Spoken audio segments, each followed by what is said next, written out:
爱科学，不看出去，别提要求啊，好不好看也轮不到你。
我有小孩了吗？我没有小孩，我没结婚，也没有小孩。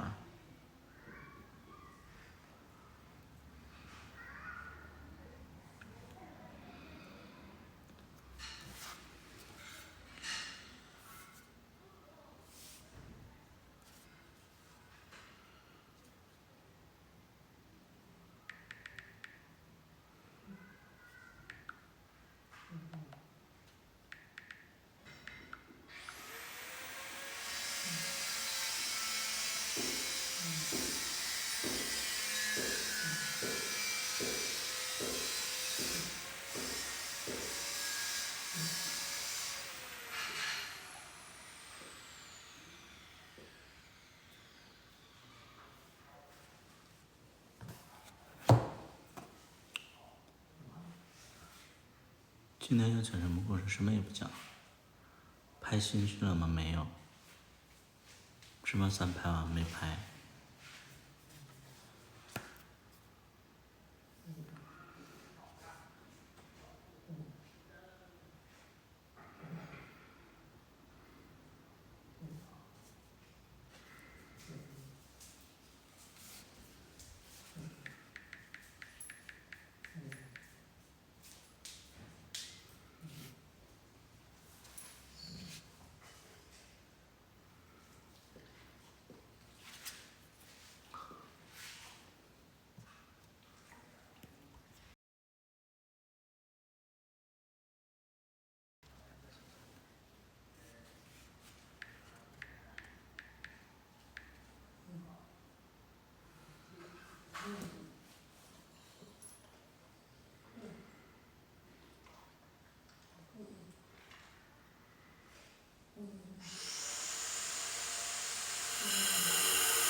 衣服好看，衣服哪里好看？不是很平常的衣服吗？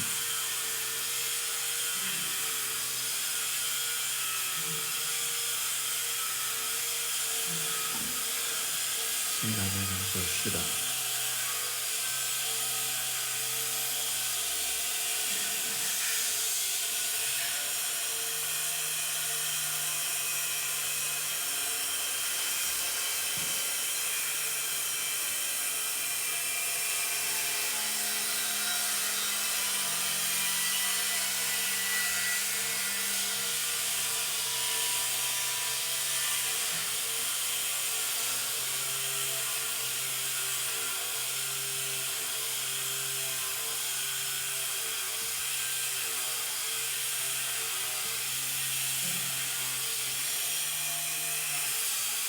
对的，在装修。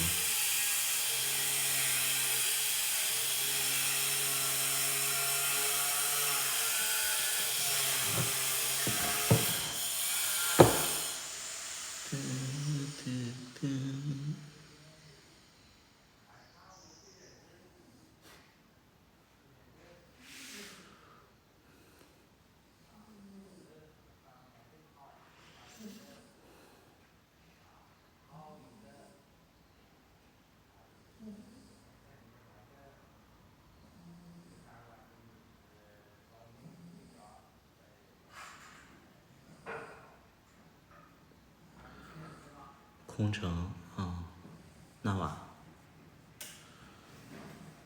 现在生意依然很好，是吧？你现在还在那瓦吗？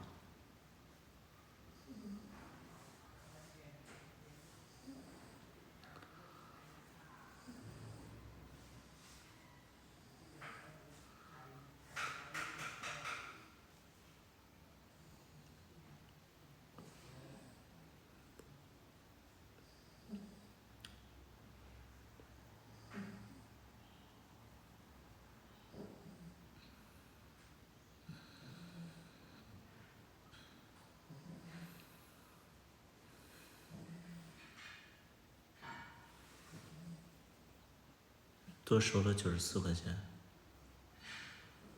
估计也不是我付的钱吧？是我买单的吗？不是我买单的就无所谓，是我买单的你转我94，是我买的你私信转我。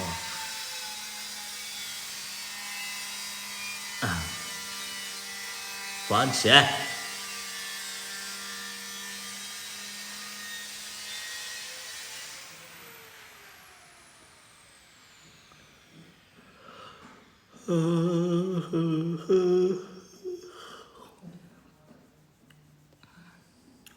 是的，装修呢，你自己拿不到，开玩笑的。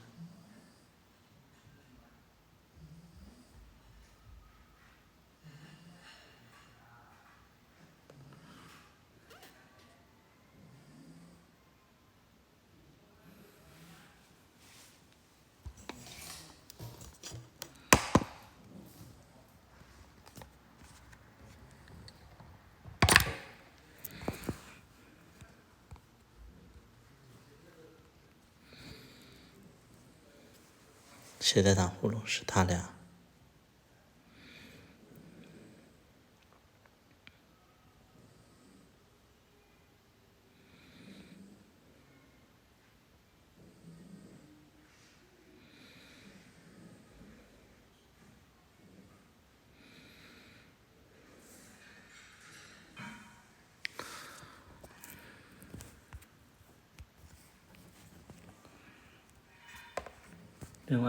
另外一只叫靓仔，另外一只叫靓仔 ，Chris。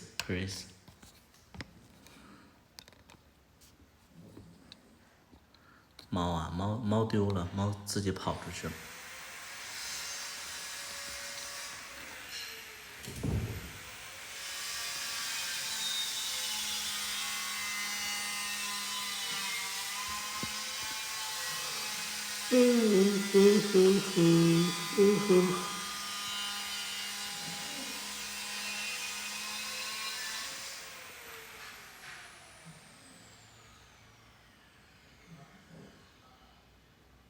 那只猫很好看，好看有个屁用？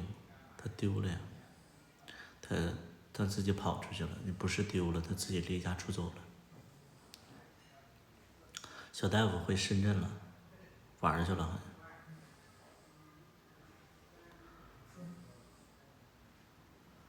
闹脾气呢？谁闹脾气呢？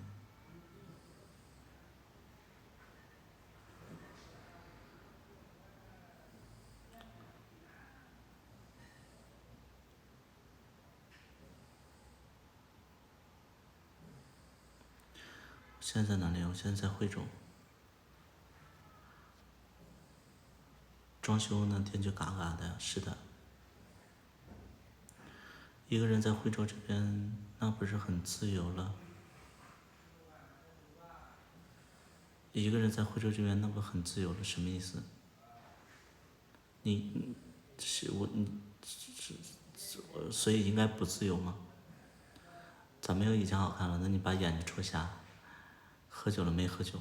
啊，没喝酒。以后有空去深圳，去惠州看我，请你吃饭。脸上过敏了没过敏？它这个滤镜就这样，可能因为也是灯光的缘故。惠州哪里求科普？不方便。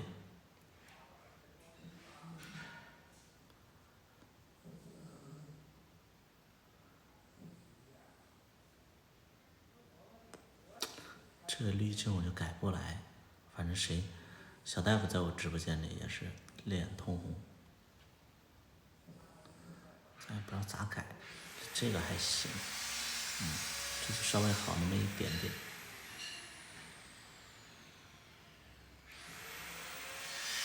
太美颜了，是的，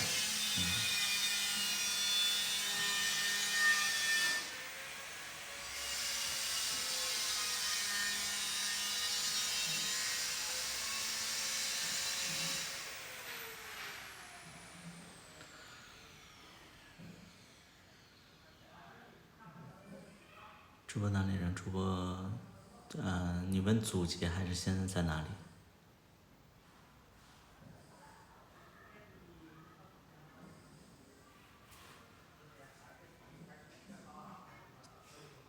？7月的大狮子，你是7月的小母狮子，我记得你。你是不是7月的小母狮子？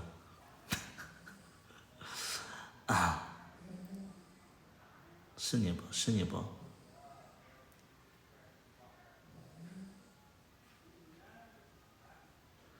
你记错了，我记得你。买的深圳的，惠州离深圳，有没有可能有2套房子？不，你记错了。理完发真的有点嫩。也很久没理这种社会的这种头发了。这个就有点像那个东北精神小伙。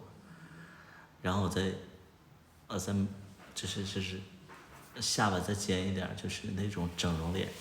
我就觉得好像很多的那个同性恋整容脸，这。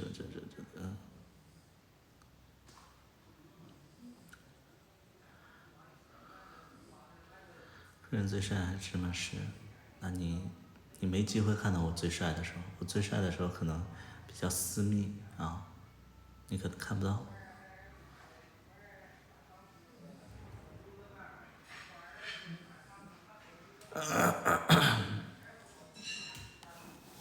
太凡尔赛了，没有凡尔赛，确实是实话嘛。这是2套房子嘛，这有啥凡尔赛的？晚上好。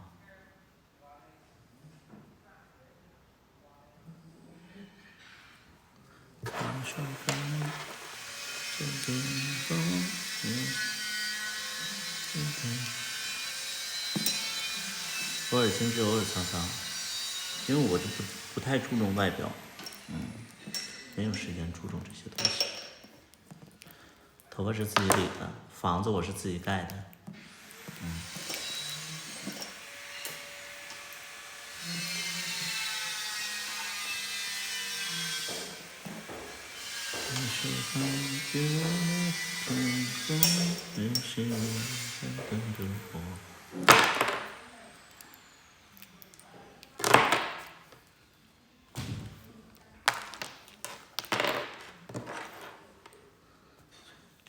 像是你的手，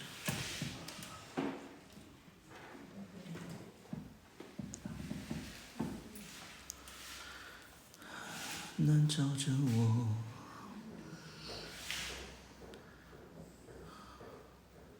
年轻30岁，这个发型就是我觉得学生剃的吧，就那种在校大学生，是不是？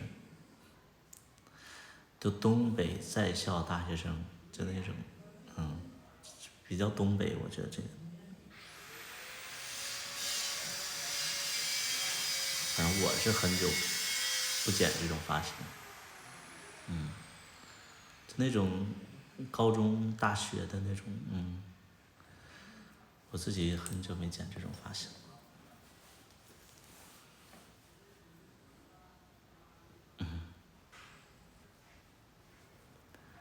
在阳光正透温暖，像是你的笑。今天是小鲜肉，今天滤镜调的也狠，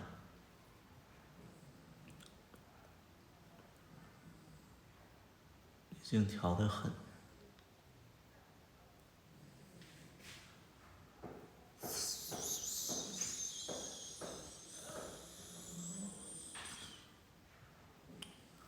白头发没了，染头发了，染了一个棕色。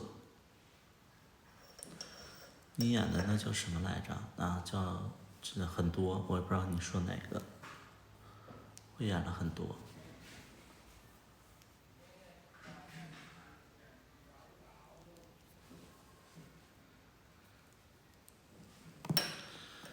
当阳光中多像是你的小酒窝，就是好几段爱情故事都演了好几个。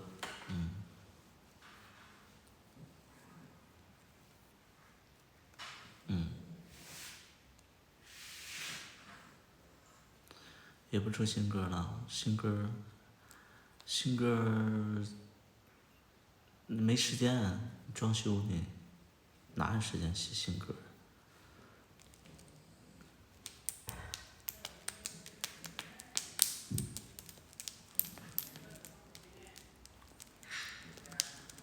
是叫什么磊？叫周明磊。家里在装修。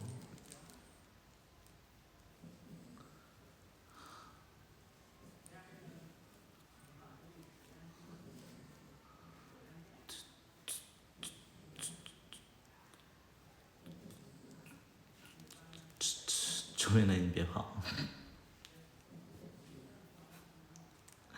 这段是这个弹幕说，那个是谁在追我？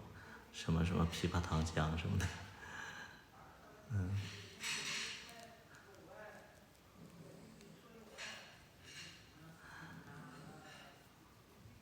那甲醛灯要注意，我这属于硬装，没有甲醛。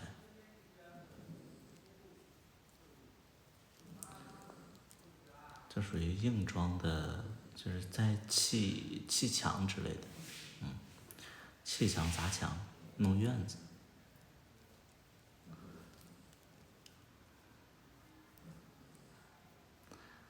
关注，哎，笑起来真好看，这歌词是吧？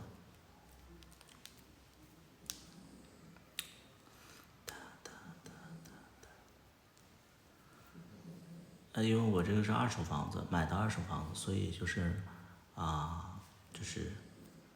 就是别能说吗？能说吗？没有凡尔赛，就是在弄院子，在弄院子。没事儿。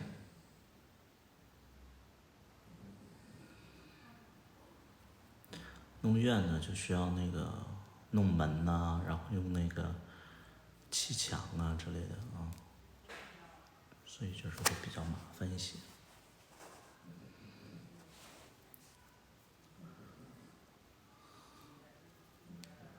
酒吧喝酒是不是就变了？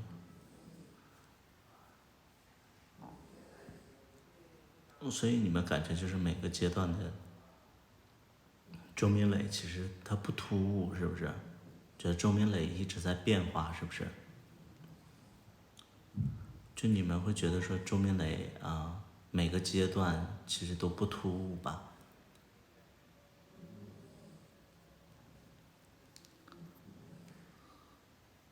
有一个成长过程，是不是啊？你们看到这个过程就好。我就很怕我自己可能从20岁演到30岁，然后大家就感受不到这个变化。不是我真名，我是真名姓范。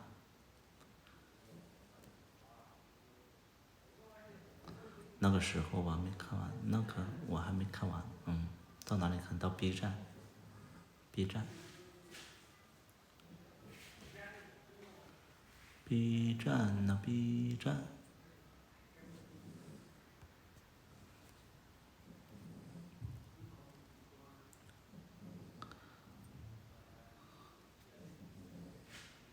肯定变化，咱们喜欢的类型。有些 gay 年纪大了以后会喜欢年轻的，对，就是他其实跟我真实的状态是一样的。我就是在进圈的时候，我喜欢哥哥型，我喜欢哥哥型，后来喜欢同龄，然后自己年大了以后喜欢比自己小个10岁左右的，后来不是又喜欢哥哥了吗？那个不是哥哥，那个是同年龄，就是在剧里边算是同年龄吧，差不多。反正我现实中跟那个龙二我俩，差一点。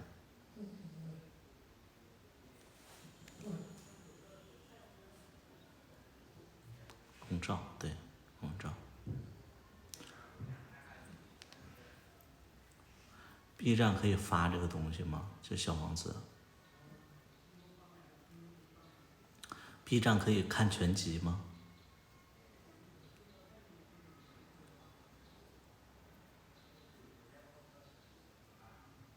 可以看全集，哎，那挺好啊。不知道练老的，等自己老了会不会练小的？我觉得就是可能可能喜欢年纪小的几率会比较大一些，当然也有那种喜欢年纪大的，但是我不太理解，就是我不喜欢年纪大的，因为我觉得，特别是可能会比较关注对方的肉体，还是喜欢年轻的肉体这大概率的当然也有那些喜欢年老的身体我不太可以不太可以。出现也要看，你这算年老吗？我不算，我觉得是50多岁算。我酒吧关掉了。五六十岁的这种年老的我接受不了，对，我可能年龄大了以后接受不了。50多岁谁喜欢50多？有的是人喜欢。以后主播做什么了？我做什么都行，我比较就是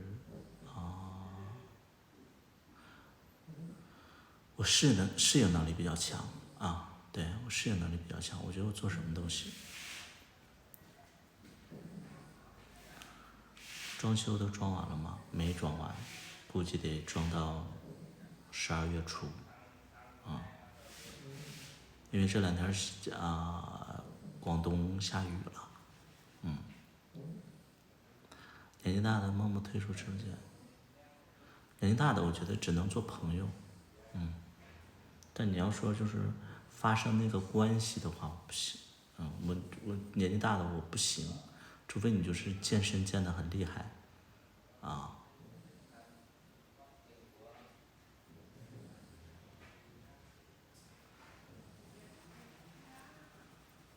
就是做朋友，我觉得也挺好的，或者说做那种就是没有性的，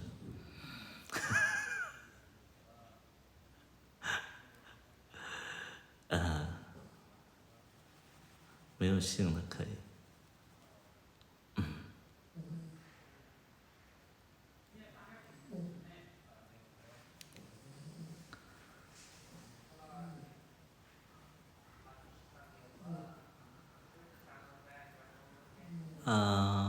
什么时候开店我去帮你打工？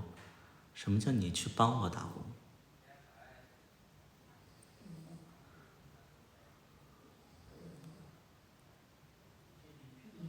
闲了约着小酌两杯，聊天，聊闲天儿的那款啊。跟年纪大的，我觉得他身体也不行吧。我觉得年纪大的，要不做1也不行，做0也不行，所以就是，就反正我觉得跟年纪大的还是就好好聊情感就好了啊，就是交朋友聊情感就好了。年纪大的不能做0，都等着你在做老板，都等着我在做老板。我做老板干嘛？谁在等？谁在等做老板？等我做老板有什么用呢？现在就是生意不好做，主要是。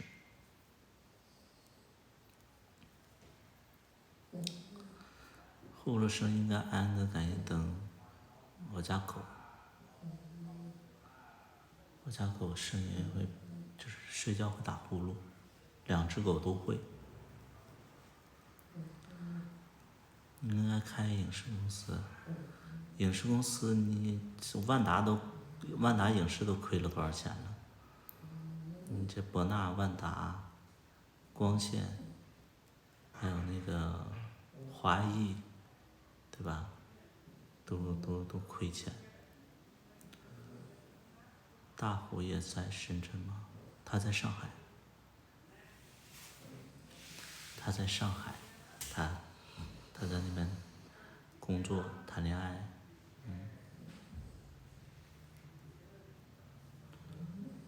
陈翔6点半那么好，哪里好了？你们看着好，你们看着好而已。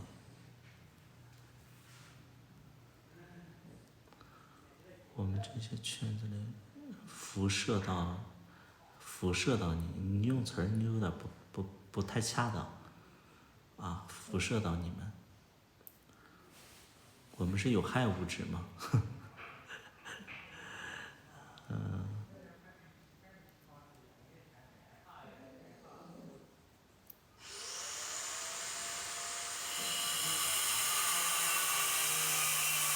方糖娱乐还在做吗？不清楚，不了解。跟方糖的互动逐年的在减少。我已经不在方糖，然后也不在北京，对。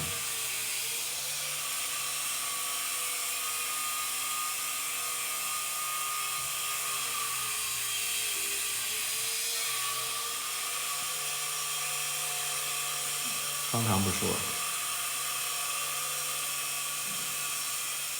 方糖是我的老板的，就是我当时签了那个方糖，是我的直播公司。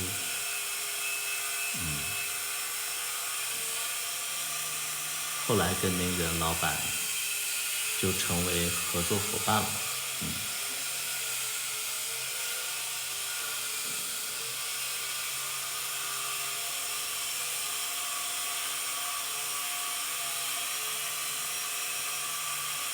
于是我发觉那昨天都有谁在等着我。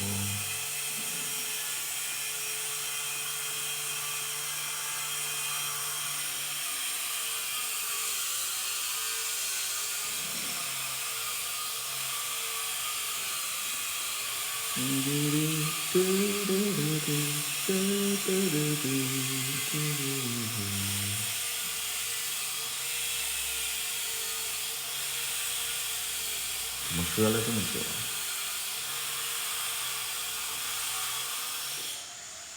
吵死了！正常今天周6都不让装修的，但这个装修队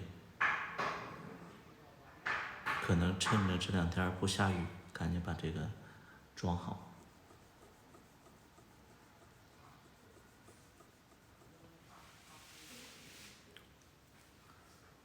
拍剧，如果有投资的话会，这是我们在就是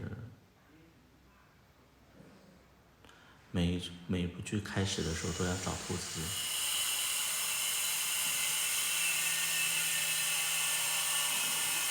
你的酒吧都做不下去了，那么有名气，那其他酒吧盈利吗？盈利的方式有很多种，盈利的方式有很多种。你看着咋那么疲惫？习惯，就是我不知道你们身边有没有这样的人，就是他有很多人就是给人的感觉就是他很有活力，或者说他精气神很旺，但是有一些人就看着特别迷糊啊。我上班的时候我就给别人这种感觉，就是我之前就是打工的时候10多年前，他们就说感觉你每天都没睡醒一样。我是这样的我是这样的，就是但有的人可能在工作状态里边就是看着就很活泼很有朝气。我跟这种人相反，让我去，我平时的状态其实就是不说话的我现在我也不太说话，就是每天在家就是看手机，用手机在工作所以就你个人的习惯，就是没有那种就是强制让自己那么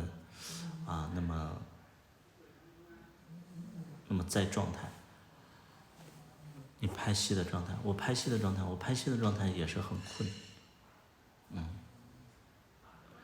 我拍戏的状态也是很困的。每次拍戏我都觉得扒了一层皮，拍20多天能把自己累死，就是很累的。你们不知道这个累法。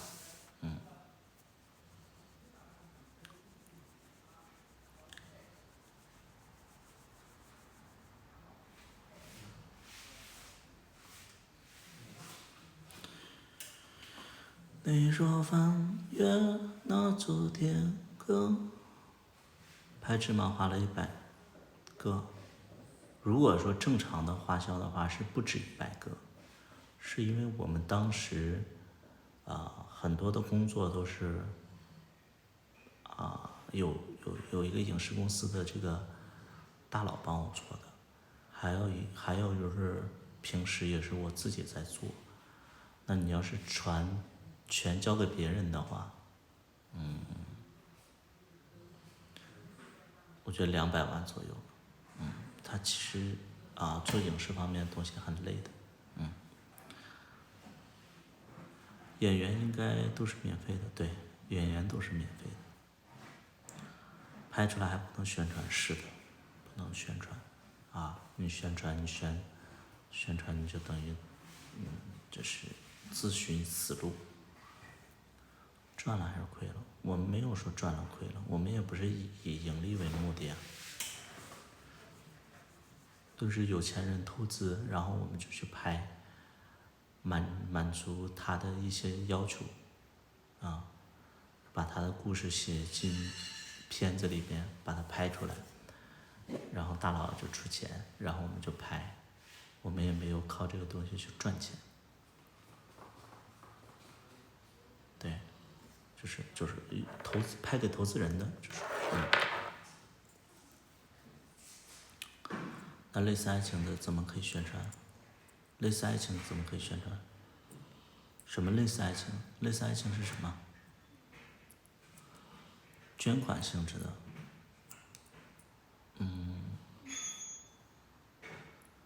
捐款性质的。什么叫捐款？我们是怎么了？捐款性质的就好比你在帮助一个人它不是跟帮助没关系，就是这个东西是你情我愿的对，这是你情我愿的。什么捐款性质，上瘾都被干掉了。对呀、上瘾上了没多久就被封了嘛，对吧？就这个片子就直接就被刷掉了。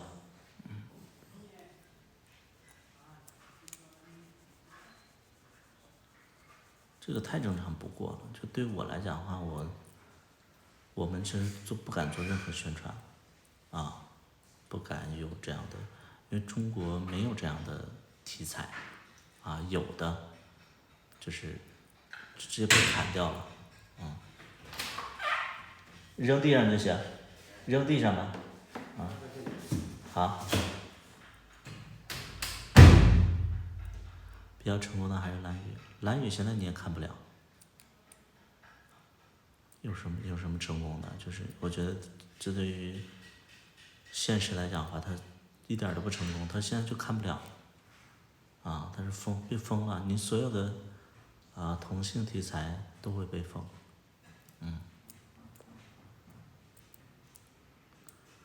对，不需要你需要的话谁给你申报啊？类似爱情短剧没看过吗？没看过。和我的芝麻，啥时候的片子呀？类似爱情，我只看过那个 MV，没看过，我只看过那个 MV 类似爱情。那没看过，是大陆的还是台湾的还是新加坡的？是大陆的吗？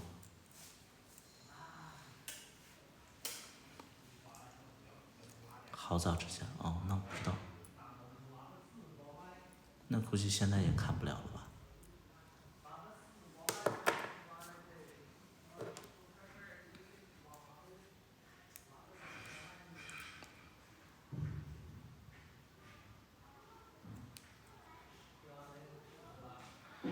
你说花园那座天空，为了思念等着我。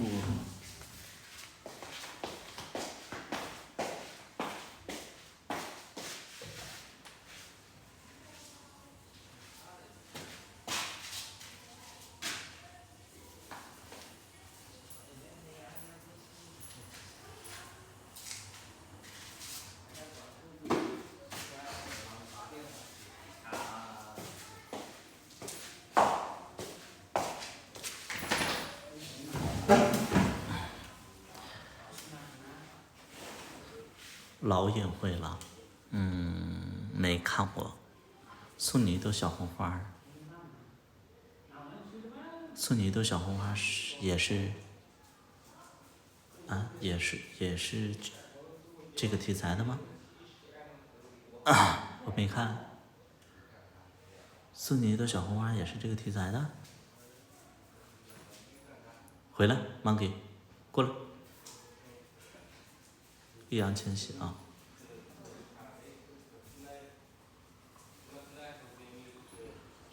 爱情题材，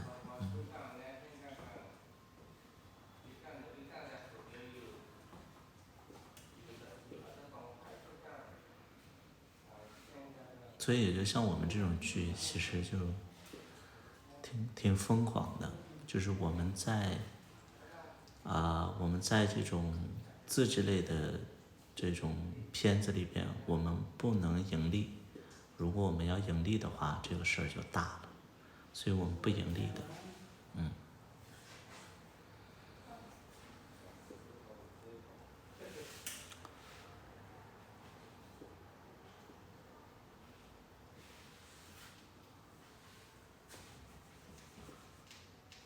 这个题材不能太张扬，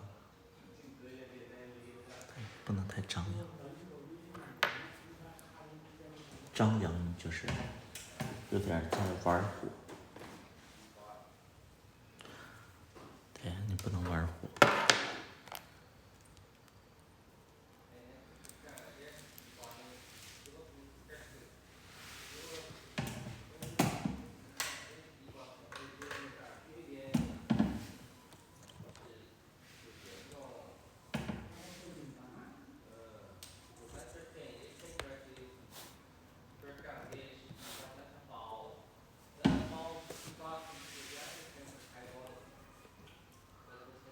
我一直以为你是大叔级别。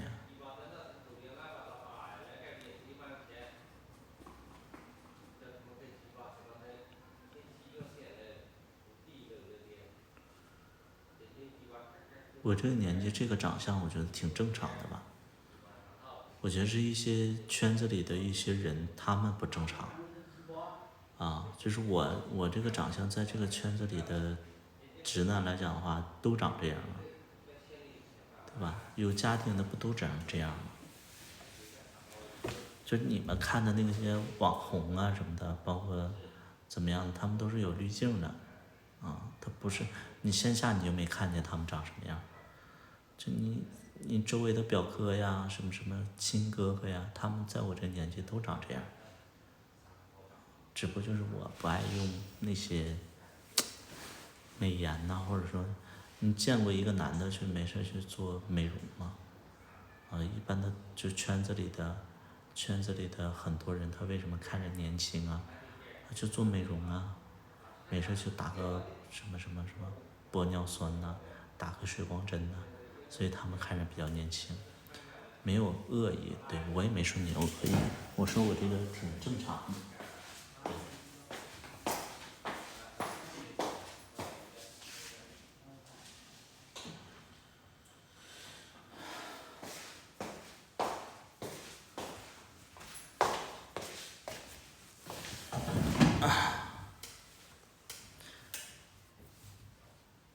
对啊，我也不太注重那些东西，什么面膜呀什么，我每天能正正经经的去洗个脸，都已经很正常，很不正常了。洗面奶，搬家了，我这个房子在装修，40-50岁也长这样，就是我们才是正常的，就是我们这种长相才是正常的，是因为大家看的不正常的太多了，所有的直男有家庭的不都长这样吗？龙二呢？我不知道啊，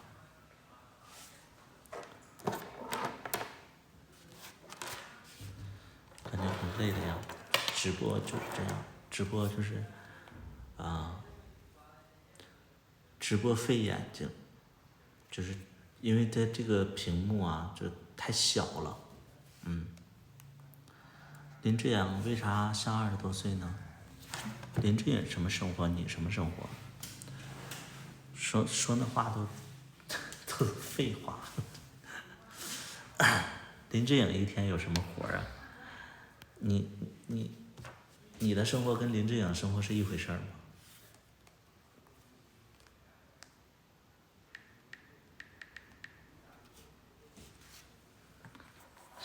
小大夫去深圳玩了。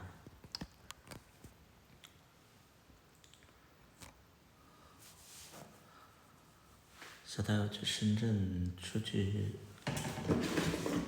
骚了的，对，他出去玩了。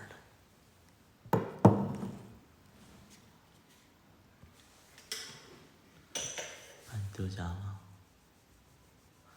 小孩子爱玩是天性啊。对，我自己就我们自己一点点在装修。本身这个房子其实也不用说大张旗鼓的那种装修，因为它有一部分装修它是开发商自带的。为了挨打，这有啥挨打的呀？人年纪小，人家爱玩儿。我们这就属于说好听点儿，这是农村，不是说好听点儿，这叫别墅区；说不好听点儿，这叫农村。所有的别墅基本上都在那种鸟不拉屎的地方，所以他在这边，他可能待着也是比较无聊嘛，对吧？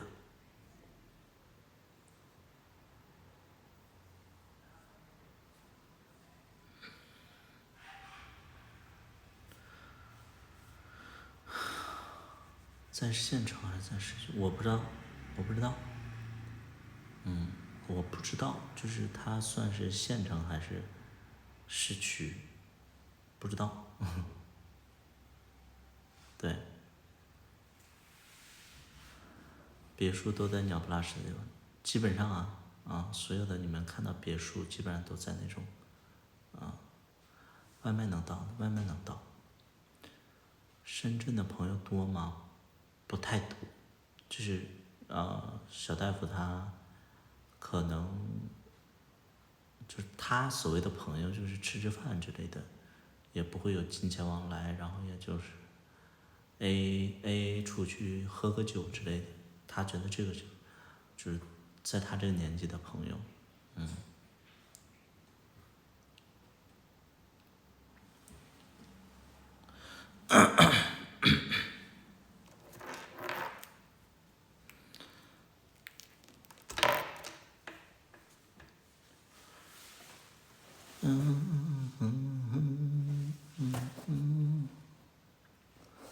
看小大夫手机定位呗。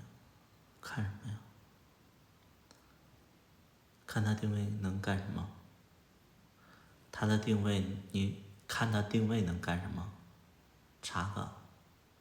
我知道他去哪儿，而且你看手机定位，你又不知道他在干什么，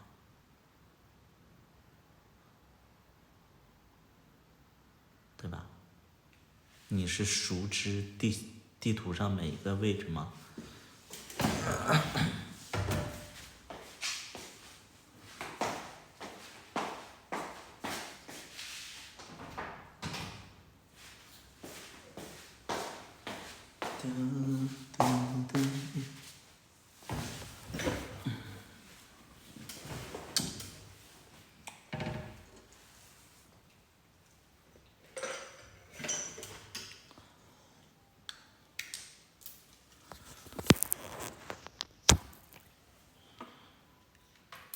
查岗没必要。为什么要查岗啊？你们对感情是有多不自信？我自认为我自认为就是他不担心我倒好不错，我没担心过他，偶尔偷个嘴很正常，别看太严了。那你可能你的三观跟我的三观不太一样啊，就我觉得你偷个嘴，你就可以死了。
哎，有了，是不是有了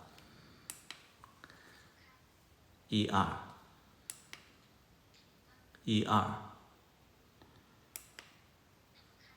12。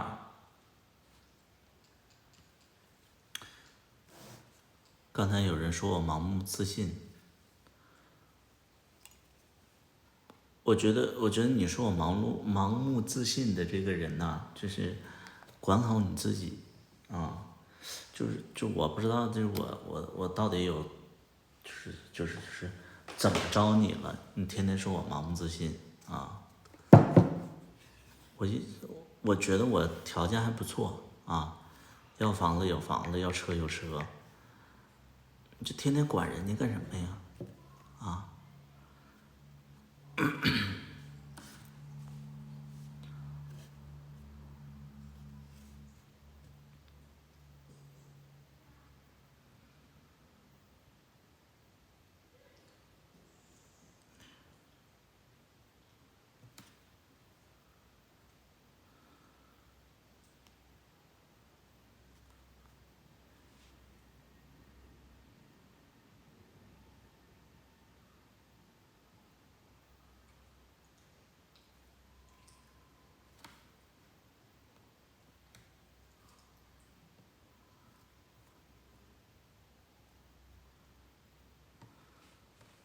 无所谓啊，无所谓，这东西无所谓。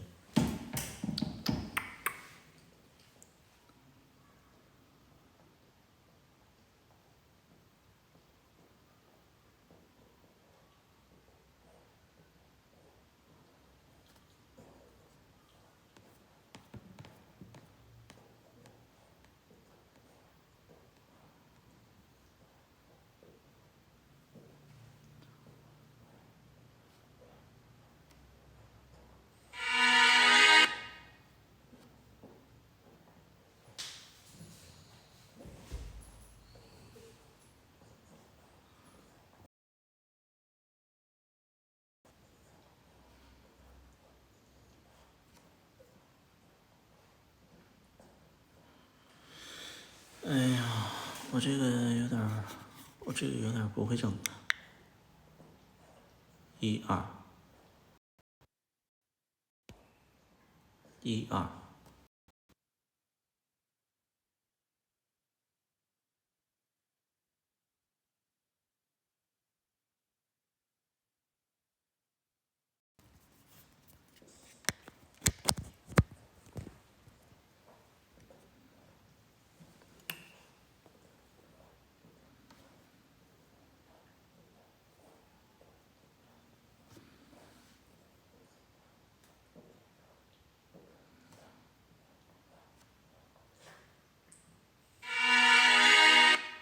嗯，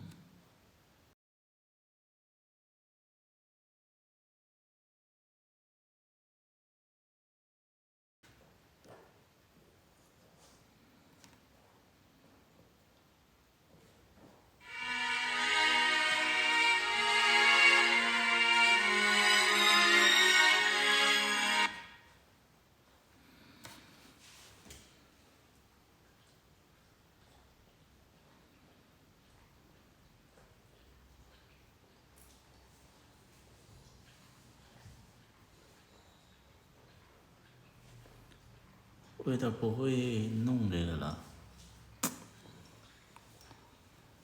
哎呀，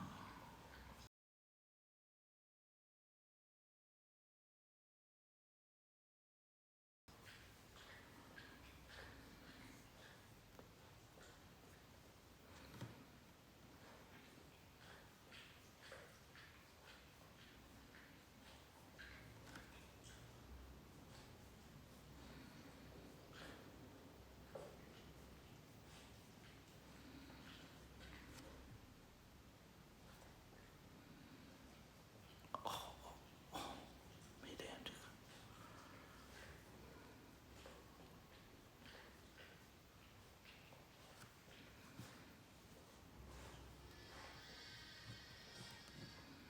能听见伴奏吗？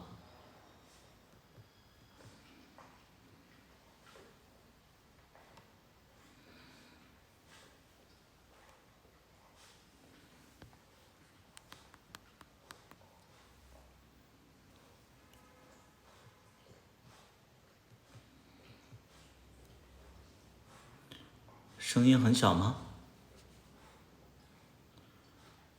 我这声音很大呀。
还没有吗？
琥珀泪滴滴被反锁，情歌再不朽，也磨成沙漏。青春的上游，白云飞走，苍狗与海鸥，闪过的念头，潺潺的流走。命运好幽默，让爱的人都沉默，一整个宇宙换一颗红豆。回忆如困兽，寂寞太久而渐渐温柔，放开了拳头，反而更自由。慢动作，渐渐较真，重播默片，定格一瞬间。我们在告别的演唱会说好不再见，你写给我的第一首歌，你和我十指紧扣，默写前奏。可是那然后呢？还好我有这一首情歌，轻轻地，轻轻哼着，哭着笑着，我的天长地久。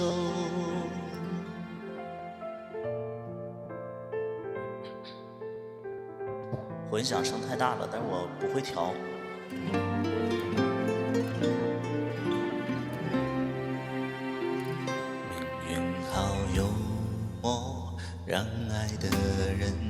都沉默，一整个宇宙换一颗红豆。回忆如困兽，寂寞太久，而渐渐温柔，放开了拳头，反而更自由。场景都越来越远，越来越远，时隔好几年，我们在怀念的演唱会，礼貌的吻别。你写给我的第一首歌，你和我十指紧扣，默写前奏。可是那然后呢？还好我有我这一首情歌，轻轻地轻轻哼着，哭着笑着，我的天长地久。陪我唱歌，轻唱一则情歌，舍不得短短附和，心还热着，也该告一段落。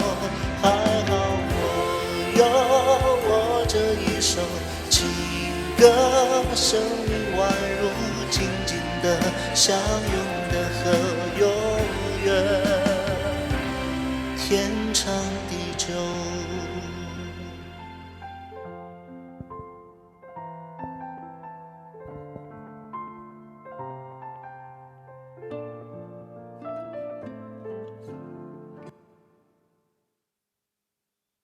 混响声太大了，但我不会调啊。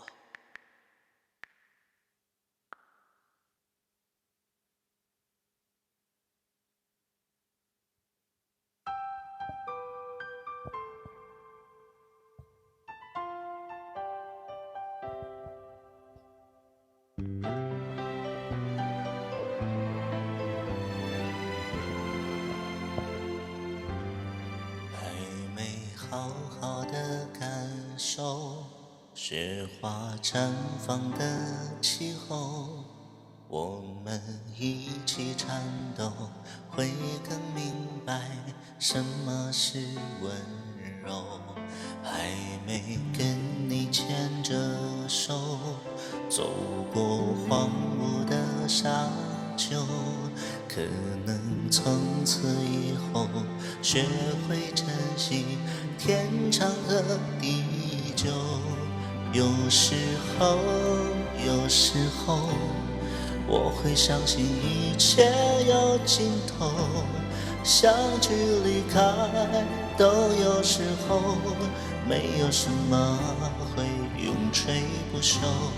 可是我有时候宁愿选择留恋不放手，等到风景都看透，也许你会陪我看细水长流。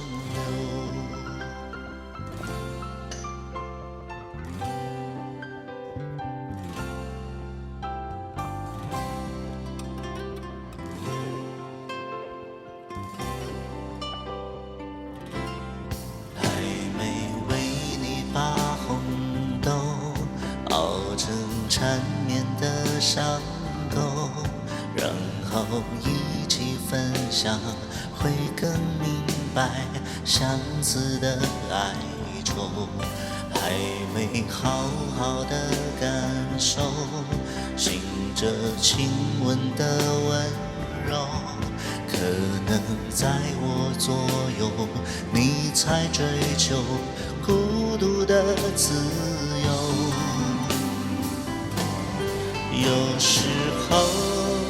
时候我会相信一切有尽头，相聚离开都有时候，没有什么会永垂不朽。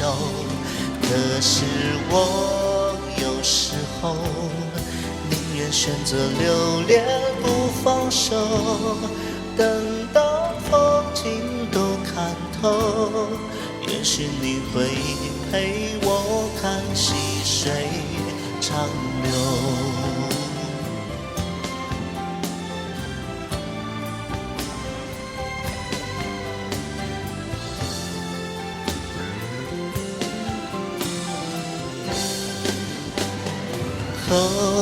有时候我会相信一切有尽头，相聚离开都有时候，没有什么会永垂不朽。可是我有时候宁愿选择留恋不放手，等到风景都看透，也许你会陪我看细水长流。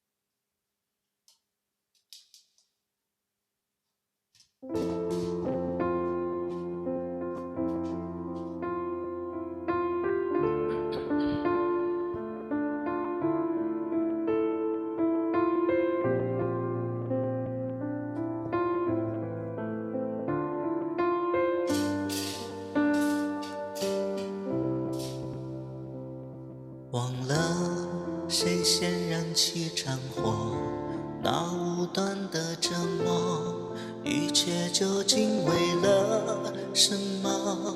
难道像我这般爱你，就该学会放弃，让自己卑微到土里？可是爱已成两人的利剑，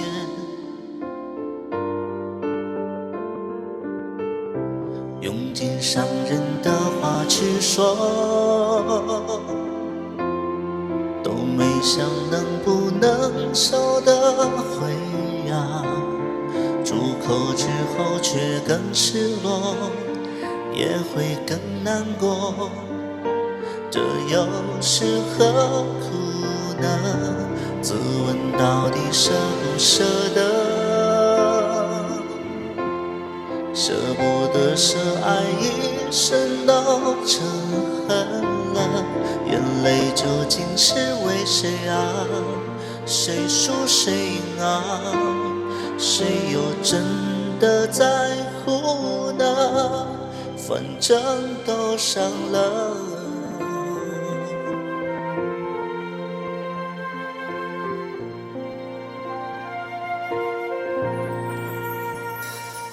难道像我这般爱你，就该学会放弃，让自己卑微到土里？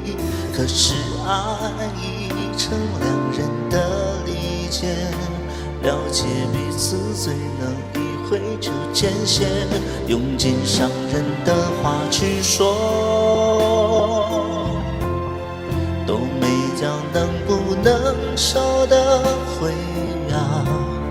住口之后却更失落，也会更难过，这又是何苦呢？自问到底舍不舍得？舍不舍得爱一生都成恨了？眼泪究竟是为谁啊？谁输谁赢啊？谁又真的在乎呢？反正都伤了。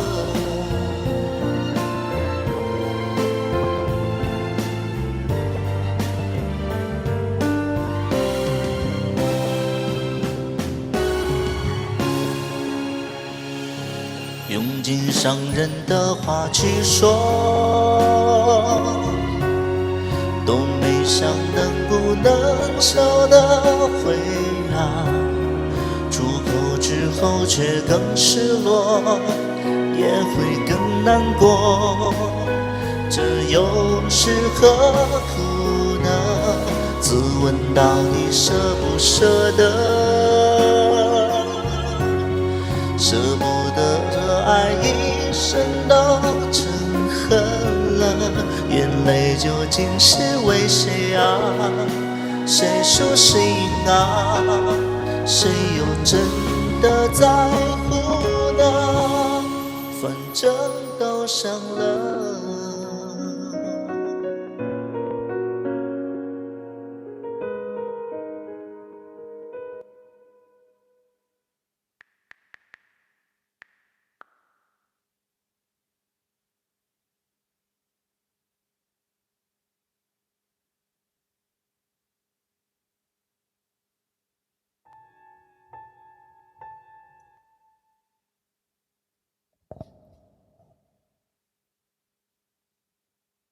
阳光下的泡沫是彩色的，就像被骗的我是幸福的。追究什么对错？你的谎言，基于你还爱我。美丽的泡沫虽然已沙化后，你所有承诺全部都太脆弱，但爱是泡沫，如果能够看破，有什么难过？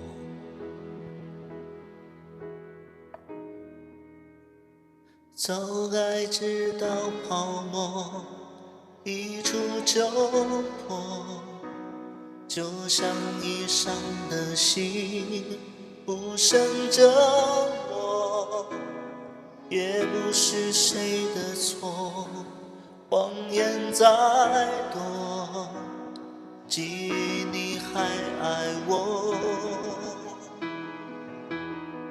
美丽的泡沫虽然已沙化后，你所有承诺全部都太脆弱。爱本是泡沫，如果能够看破，有什么难过？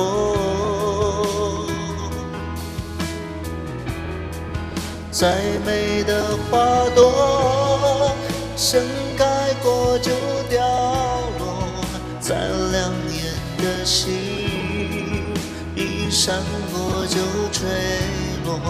爱本是泡沫，如果能够看破，有什么难过？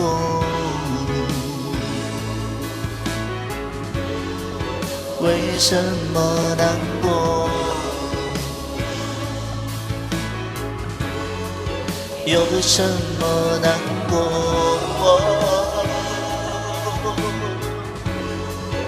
为什么难过？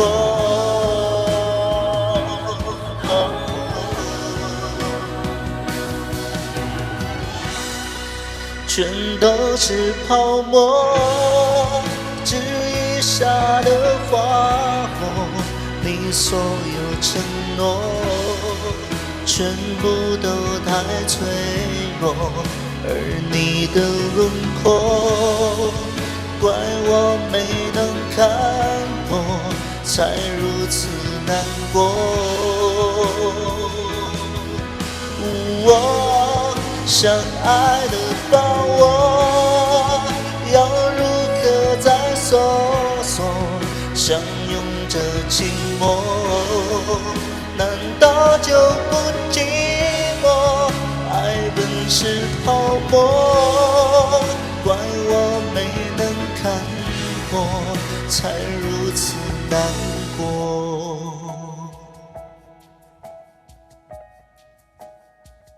在雨下的泡沫一触就破，当初炙热的心早已沉默，说什么你爱我，如果骗我，我宁愿你沉默。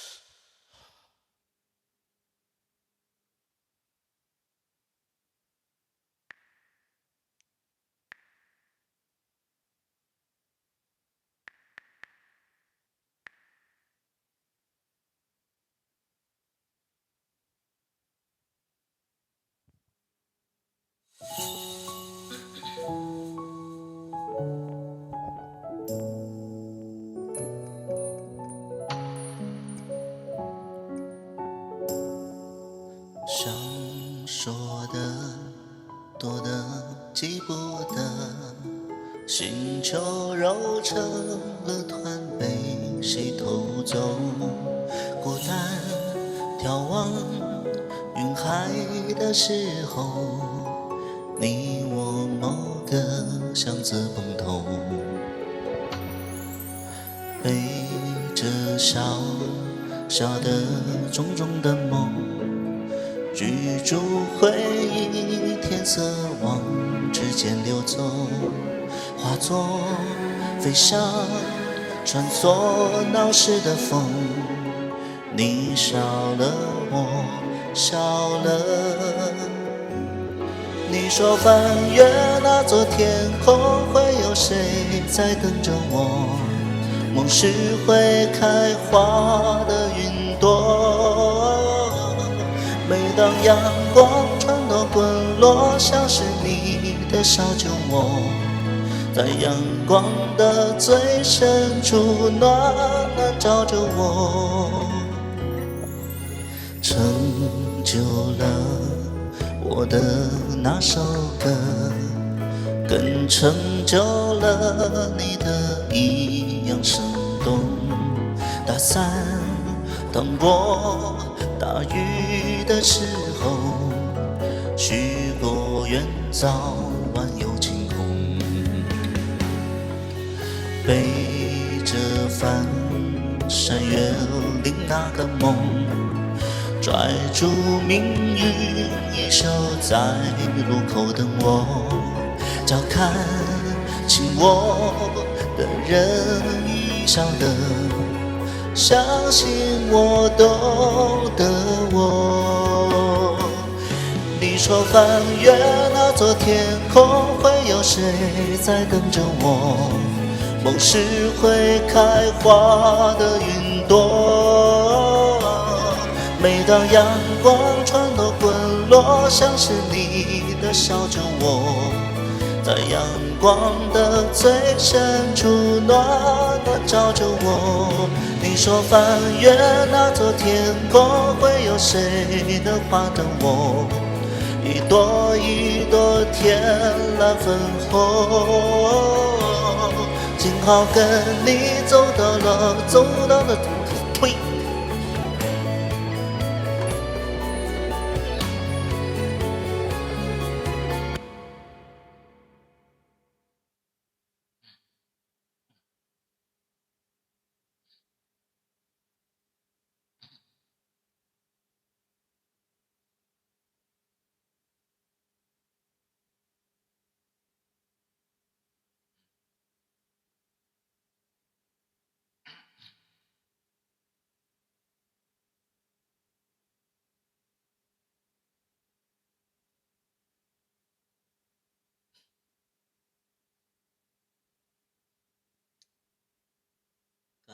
刚才那首歌叫《会开花的云》，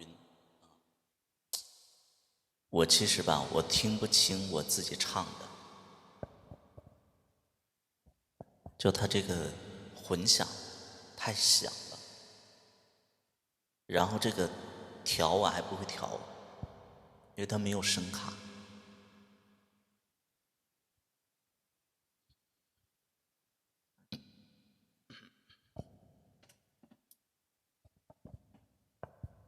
就能不能？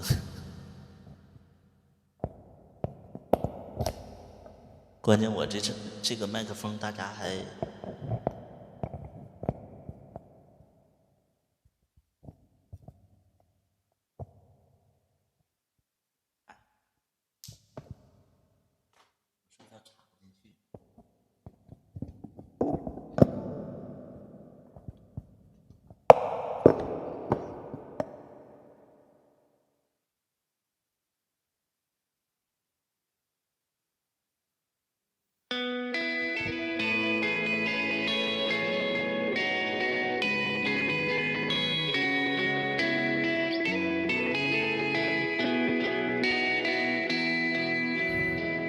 雨停至天空之间，像泪在眼眶盘旋。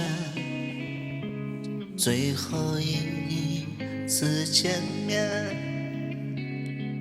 沿途经过的从前，还来不及再重演，拥抱早已悄悄冷却。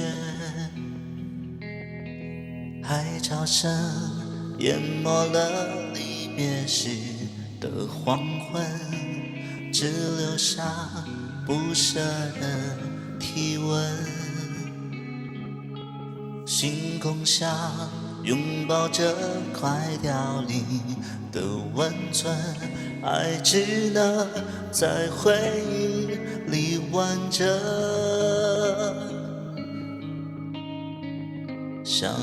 想把你抱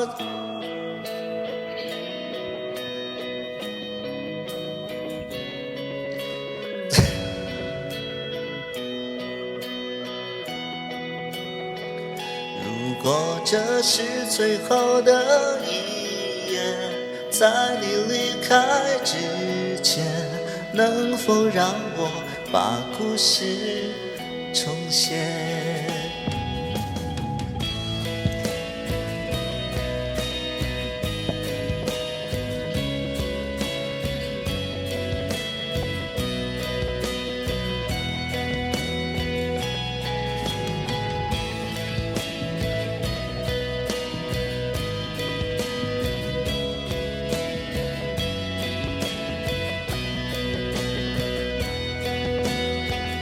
雨停至天空之间，像泪在眼眶盘旋。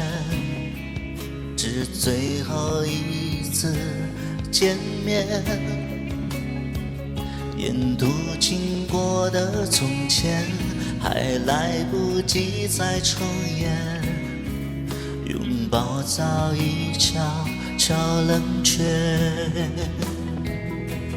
海潮声淹没了离别时的黄昏，只留下不舍的体温。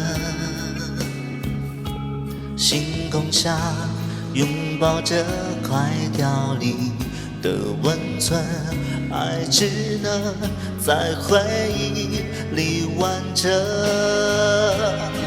想把你抱进身体里面，不该让你看见嘴角那颗没落下的泪。如果这是最后的一夜，在你离开之前，能否让我把故事重写？让把你抱进身体里面，不该让你看见嘴角那颗没落下的泪。如果这是最后的一夜，在你离开之前，能否让我把故事重写？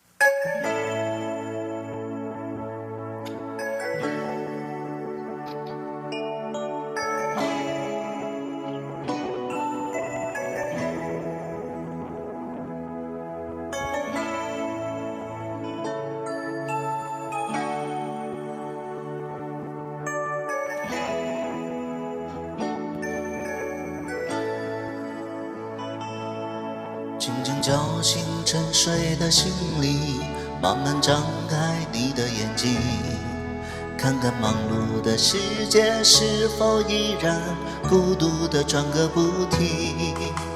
春风不解风情，吹动少年的心，让昨日脸上的泪痕随季风干了。抬头寻找天空的翅膀，候鸟出现大的印记，带来远处的饥荒，无情的战火依然存在的消息。玉山白雪飘零，燃烧少年的心，是真情融化成音符，倾诉遥远的祝福。唱出你的热情，伸出你双手，让我拥抱着你的梦，让我拥有你真心的面孔，让我们的笑容充满着青春的骄傲，为明天献出虔诚的祈祷。谁能不顾自己的家园，抛开记忆中的童年？谁能忍心看他昨日的忧伤带走我们的笑容？青春不解红尘，胭脂沾满了灰，让久违不见的泪水滋润了你的笑容。唱出你的热情，伸出你双手，让我拥抱着你的梦，让我拥有你真心的面孔，让我们的笑容充满着青春的骄傲，为明天献出虔诚的祈祷。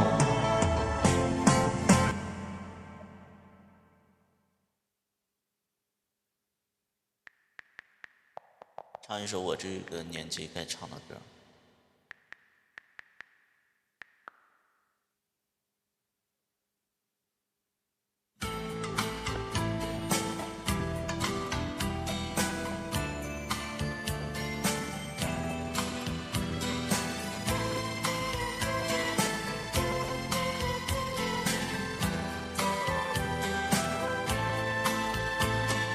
池塘的水满了，雨也停了，天边的稀泥里到处是泥鳅，天天我等着你，等着你捉泥鳅。大哥哥好不好？咱们去捉泥鳅。小牛的哥哥带着他捉泥鳅。大哥哥好不好？咱们去捉泥鳅。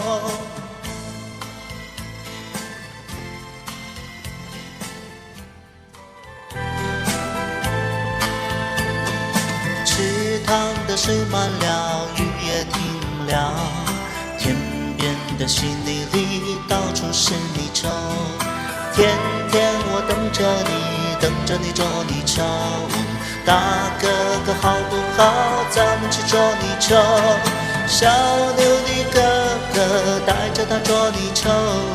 大哥哥好不好？咱们去捉泥鳅。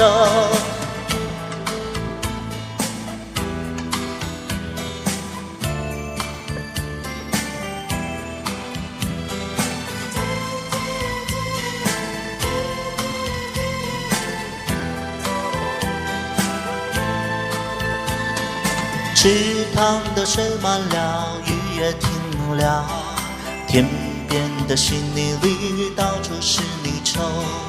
天天我等着你，等着你捉泥鳅。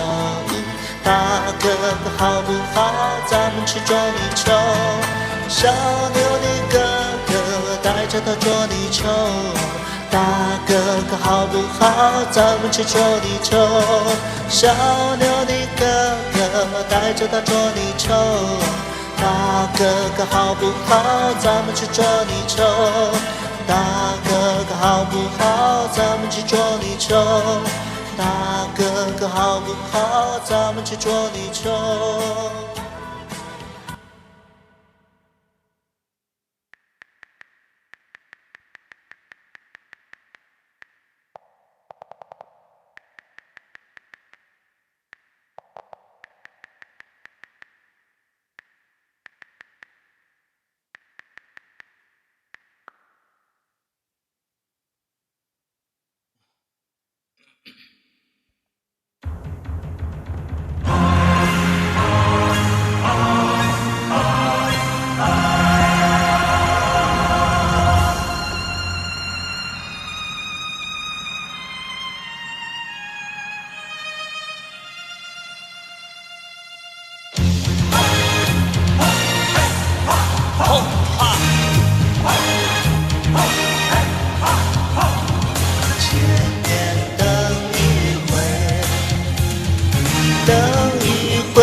我无悔啊，是谁在耳边说爱我永不变？只为这一句啊哈，断肠也无缘。雨心碎，风流泪，梦缠绵，情有缘内。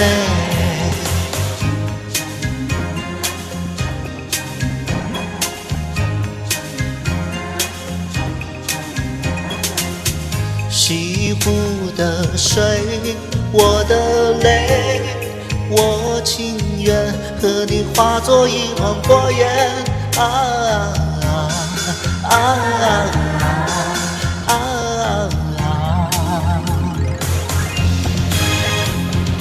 吼哈嘿，吼哈嘿，千年等一回，等一回啊，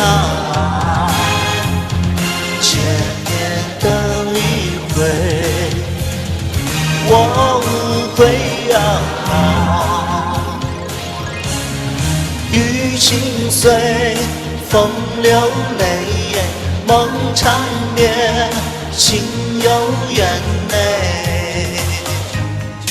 官人，我不能再喝了，娘子，这杯你是非喝不可。西湖的水，我的泪，我情愿和你化作一团火焰。啊啊啊啊！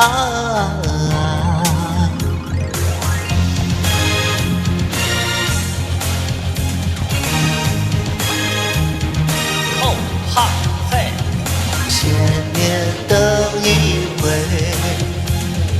等一回啊，千年等一回，我无悔啊。千年等一回，等一回啊，千年等一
小和尚下山去化斋，老和尚有交代。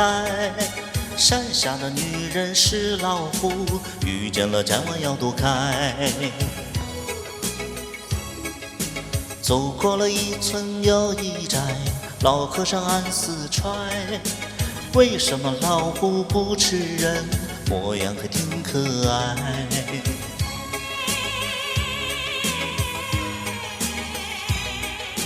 老和尚教教高徒弟，这样的老虎最最厉害。小和尚吓得赶紧跑，师傅呀，呀呀呀呀，快快快！老虎已闯进我的心里来，心里来。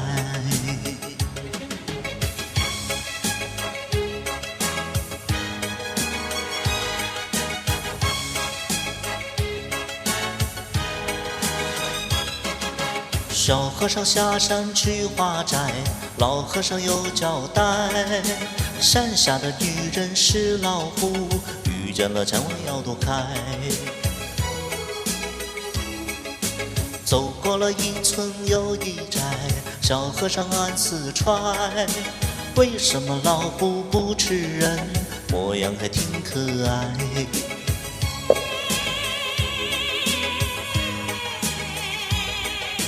老和尚教教高徒弟，这样的老虎最最厉害。小和尚吓得赶紧跑，师傅呀，呀呀呀呀，快快快！老虎已闯进我的心里来，心里来。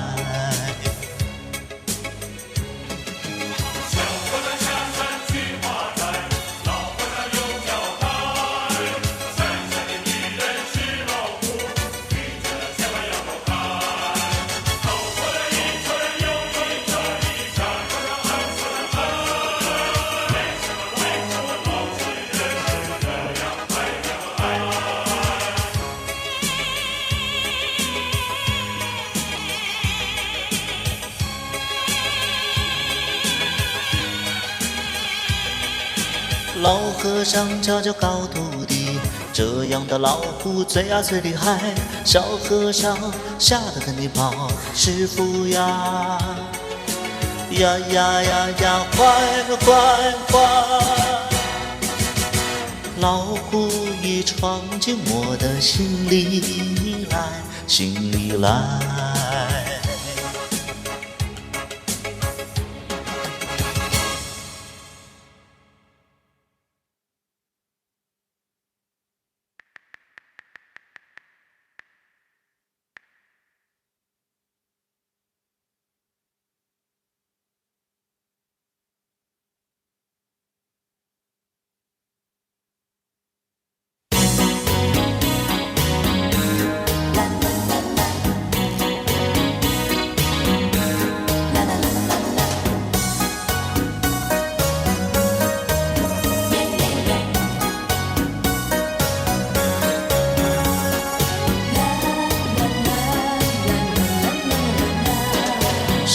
夏天悄悄过去，留下小秘密。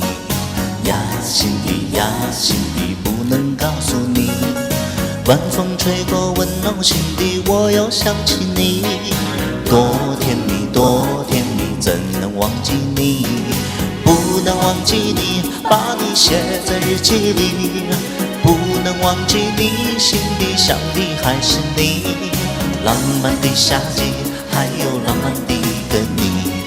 给我一个粉红的回忆，我夏天夏天，你言你语都叫我回忆。就在秋天的梦里，我又遇见你，总是不能忘记你。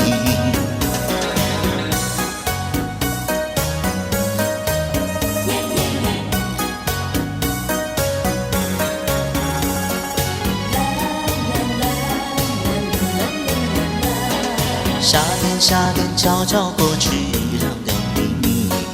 呀，心底呀，心底不能告诉你。晚风吹过，温暖心底，我又想起你，多甜蜜，多甜蜜，怎能忘记你？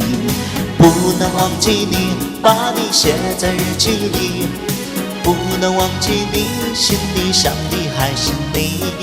浪漫的夏季，还有我们也是认识很多年了。然后有一段时间不是那个熊圈，不是那个熊圈那个大塌房嘛，就有好多的那个熊圈的那帮人的那个视频都被爆出来了，然后里边有那个三叔说，我知道三叔说不可能有那些东西，然后点就是我从那个外皮上，就是他那个文件夹，他不就是有那个外皮吗？我看那个。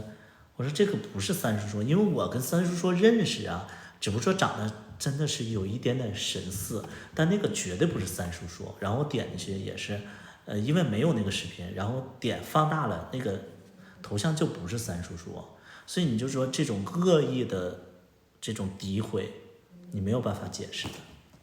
就熟悉三叔说的人都知道，那个头像就不是三叔说。他们可能都不知道三叔说真的长得什么样，因为我们现实当中，就是都是经常会见面的那种，就是这个，我觉得恶意太大了，恶意太大，对吧？这些你就像就是 gay 圈的这帮，不是 gay 圈。就是 gay 大家都知道的一些网红，比如说那个袁三呐、三叔说呀，还有17军呐，就熊猫堂的一些人，我们其实现实当中都算是比较就见过呀，包括那个怎么样的，他们私底下人都不错的，但是就是会有一些人他就是会诋毁，就诋毁。对，就是那个诋毁，就是恶意很大的，袁三，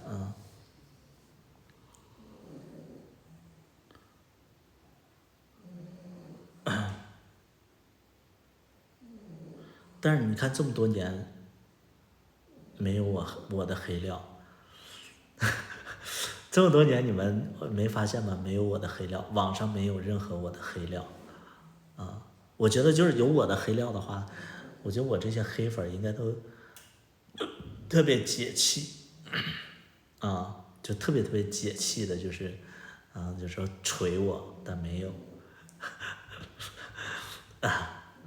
因为对我自己会说，我觉得就是这些东西，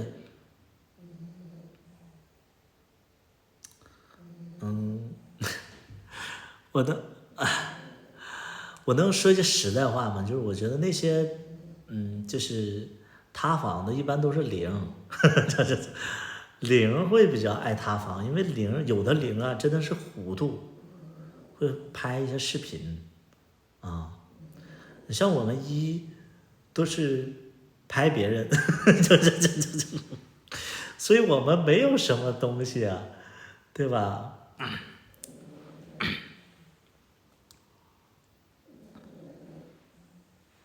对呀，是对，但是我不可能让他发出来，因为我身材很烂的，对吧？我身材很烂，说你名字有一些评论很不友好，肯定是这样，肯定是这样，因为我这儿，我告诉你，就是我还是那句话，有些人他天生就是挺贱的。就是有一部分网友他天生就是贱，另外一部分呢，就是因为他在你这贱，然后你怼他了，然后你怼他之后呢，他可能就黑你了，他可能被你伤到了，他就没什么事儿干，他就黑你，这种肯定是有的，对，就是有的人他天生，因为我这么说吧。我直播间里，现在狂热的人越来越少了，我直播间里狂热的粉丝越来越少了，你们知道为什么？因为那些狂热的人，就像刚才那个人，就是刚才直播间里一直在点歌的那个人啊，刚才我直播间里有一个一直在点歌的这个人，他就属于比较狂热的人。这个狂热的人，你们要相信一点，这个狂热的人绝对不是在我这儿就是不是在我这儿狂热，对，他一定会在其他的直播间里也会狂热，可能会在龙二的直播间，可能会在卡卡的直播间，他可能来回直播间他乱窜，这种人他天生没有分寸感，啊，肯定是这样的。他不会因为你说他那个就是什么没有分寸感之后，他就会沉下心来，然后改变自己，不会，啊，他会到处直播间里乱窜，对，他是一定会这样。经常我在我直播间里，就是我特别反感那些就是没有分寸感的人，啊，对，特别反感没有分寸感的人，然后他就会在龙二的直播间，我就会看到。因为有的时候会有截图啊，或者说有什么东西，然后我就会看到，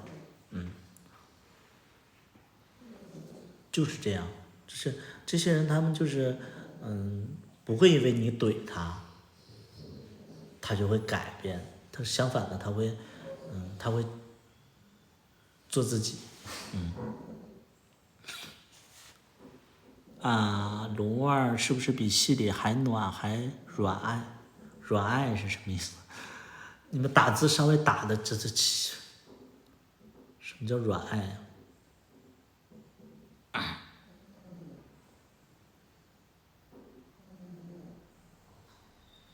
你啊个屁呀、我让你好好打字啊。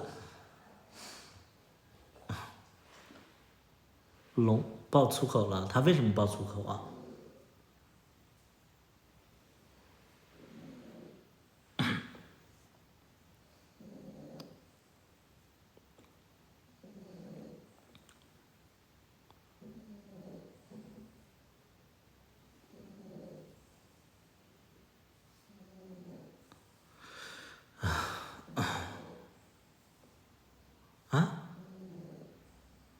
就我问的2个人，他们都不回我。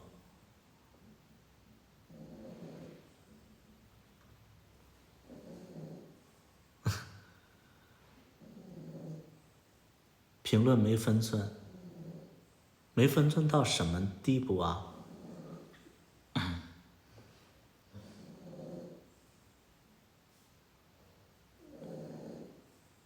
我想知道他没分寸到什么地步，他会怼人。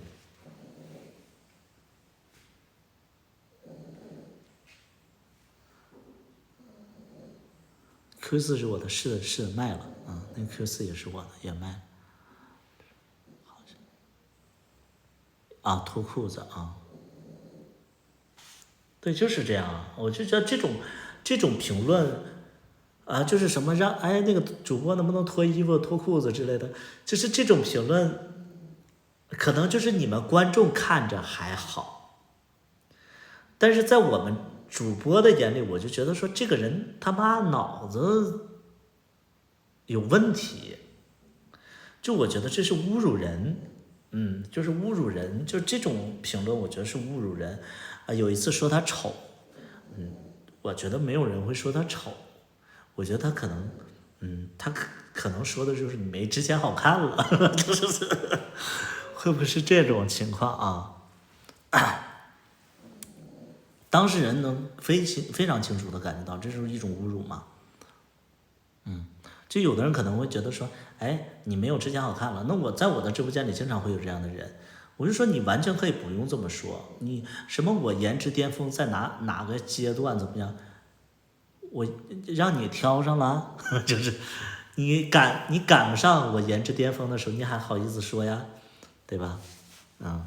就没必要就说什么你颜值最好的什么什么，或者说你现在没有之前好看了，你拍剧更好看怎么样的？就你可能丑一辈子呀，对吧？就是你挑什么你？你评论什么你？就你可能一辈子都这么丑啊！年长的应该看重，关键观众不是年长的，观众不是年长的，就是我的认知里边，我还是那句话，就是你看我直播间里现在会有一些傻的人，就会说那个我配不上小大夫怎么样的，或者说小大夫怎么样的，就希望那个小大夫离开我之类的怎么样？就我看到这种评论，其实我真的就会觉得说，每个人看重的点不一样。就是你们知道吗？就是像我们这种人啊，我是什么样的人？我给大家解释一下。就像我们这种，就是30多岁，然后在 gay 圈又混了这么多年，然后又有一点点物质基础的人，我们其实看别人，其实看的不是颜值，因为我们知道，就是颜值好看的人真的一抓一大把。你们知不知道？就是说，这个只要说你能力够，你看到那些好看的人，真一抓一大把。我们看的就不是说一个人的颜值。我跟小大夫在一起，其实也是因为他的性格比较好，他颜值怎么样的，这个不是我们考量的范围。因为圈子里有好多好看的人，但他可能乱呢，他可能性格不好啊，他可能就是说有一些不上进呢，这些东西都会导致我们不跟他在一起。就我们看重的是这些东西我们看重是这些东西，然后有的人就会拿你的标准说，哎，你好像小大夫比你更好看一点，然后就说什么那个谁配不上谁。我们又不是在比美，我们生活当中，你们要知道，就是说那些好看的人是需要我们这些有钱人的，你们能懂吗？就是那些好看的人其实是非常想有一个有钱的对象，对他们好，给他们物质，然后给他们就是一些关心，你们能懂吗？所以这些东西是你们就是看重外在的人可能会觉得说，哎，那个你长得没他好看，包括也就是评论我跟龙二也是说，一定要比较谁好看谁不好看。但龙二他择偶标准，他也不是在意长相的。龙二的择偶标准他也不是在意长相，龙二的择偶标准他一定会找一个稍微就是有见识的人。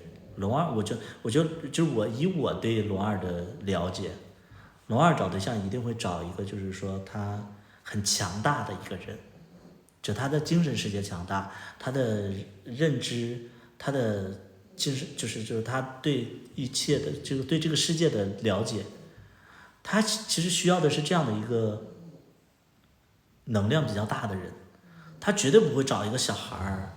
找一个小孩，哪怕你长8块腹肌，什么12块腹肌，你长得像天仙一样，你长得比龙二还好看，他也不会选这样的人。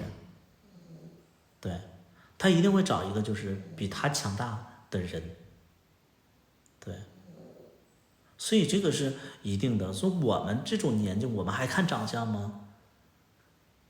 对吧？我们不看长相，因为真的年轻的时候就经历过那些所谓的找好看的，但是没有什么结果的这些事儿了你就跟好看的在一起处吧，一处一个不吱声。这些好看的人吧，多多少少吧，都有一点点就是小问题。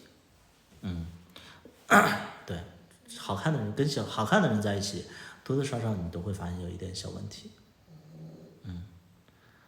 小大夫也好看，但小大夫就真的不上进呢。对呀，都是会有一点。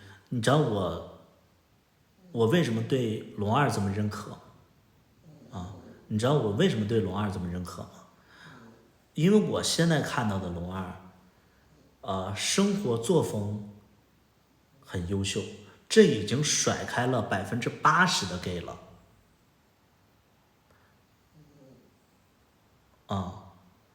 就是首先龙二生活作风这一块，他起码我认识他这几年，他没有什么。这个在 gay 圈里边超过了80%的人，因为真的有好多的 gay 真的是会想着约呀，对吧？真的有这样的人，就是大多数人都是这样。啥叫做？我不刚说完了？你是耳朵聋还是怎么着啊？第二点，你知道，就是我这个年纪看龙二，我会觉得说，因为他之前他就属于初代网红，初代 gay 圈网红，但是他跟我在一起拍戏，跟我在一起拍戏之后，就首先他拍戏这个事儿，是他主动想来拍的。就说明他在30多岁的时候，然后他想着说我要去做自己想做的事情，他首先很勇敢，这是第一点。第二点，他拍了剧以后，他紧接着他就做服装了，做的有模有样，这是我认可的他第二个点。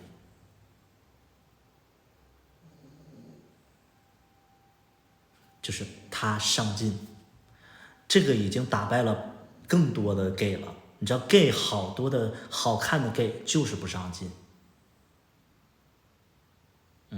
好看的 gay 大多数都不上进。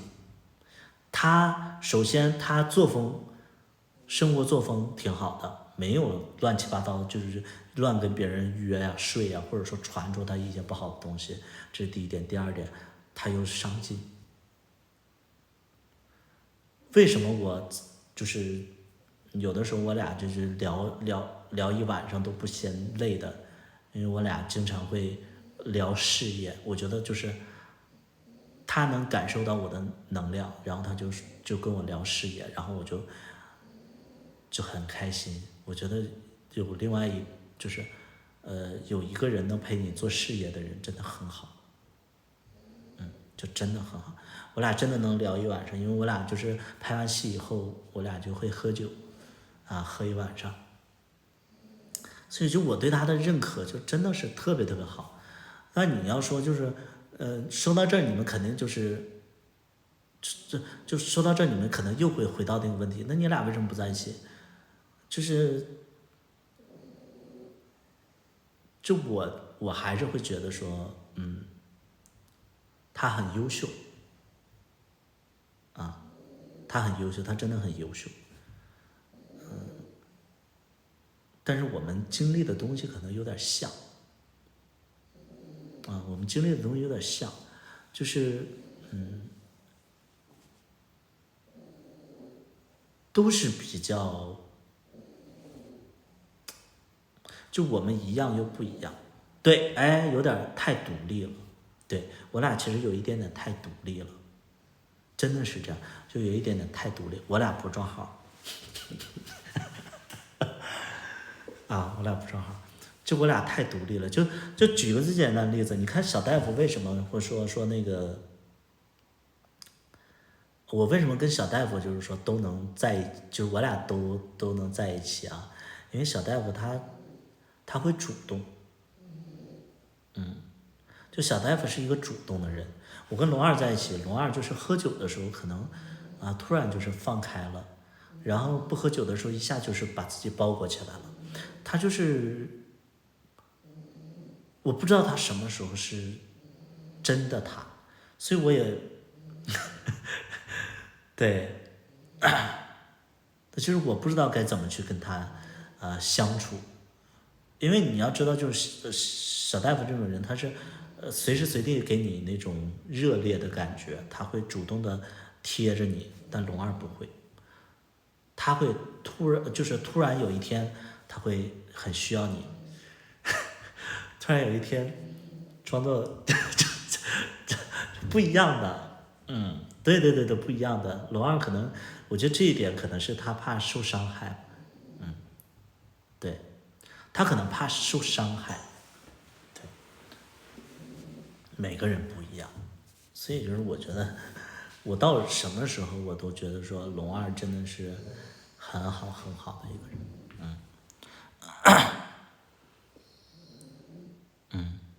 贴多了就会腻，我觉得腻也是正常的。我为什么有的人会贴你呢？因为代表着就是他放下戒备了。就是起码我现在跟龙二的相处，我都觉得他时不时的他要提起他的那个盔甲，提起他的那个防御盾，就是他有一点点就是说让你会忽近忽远的那种感觉，但是你明显感觉到他是想靠近你的，对，我明显感觉到就是龙二其实是想靠近你的，但是他时常的又会封闭自己，我又没有那个耐心，就我没有那个耐心去，就是长时间的陪着他，对，对，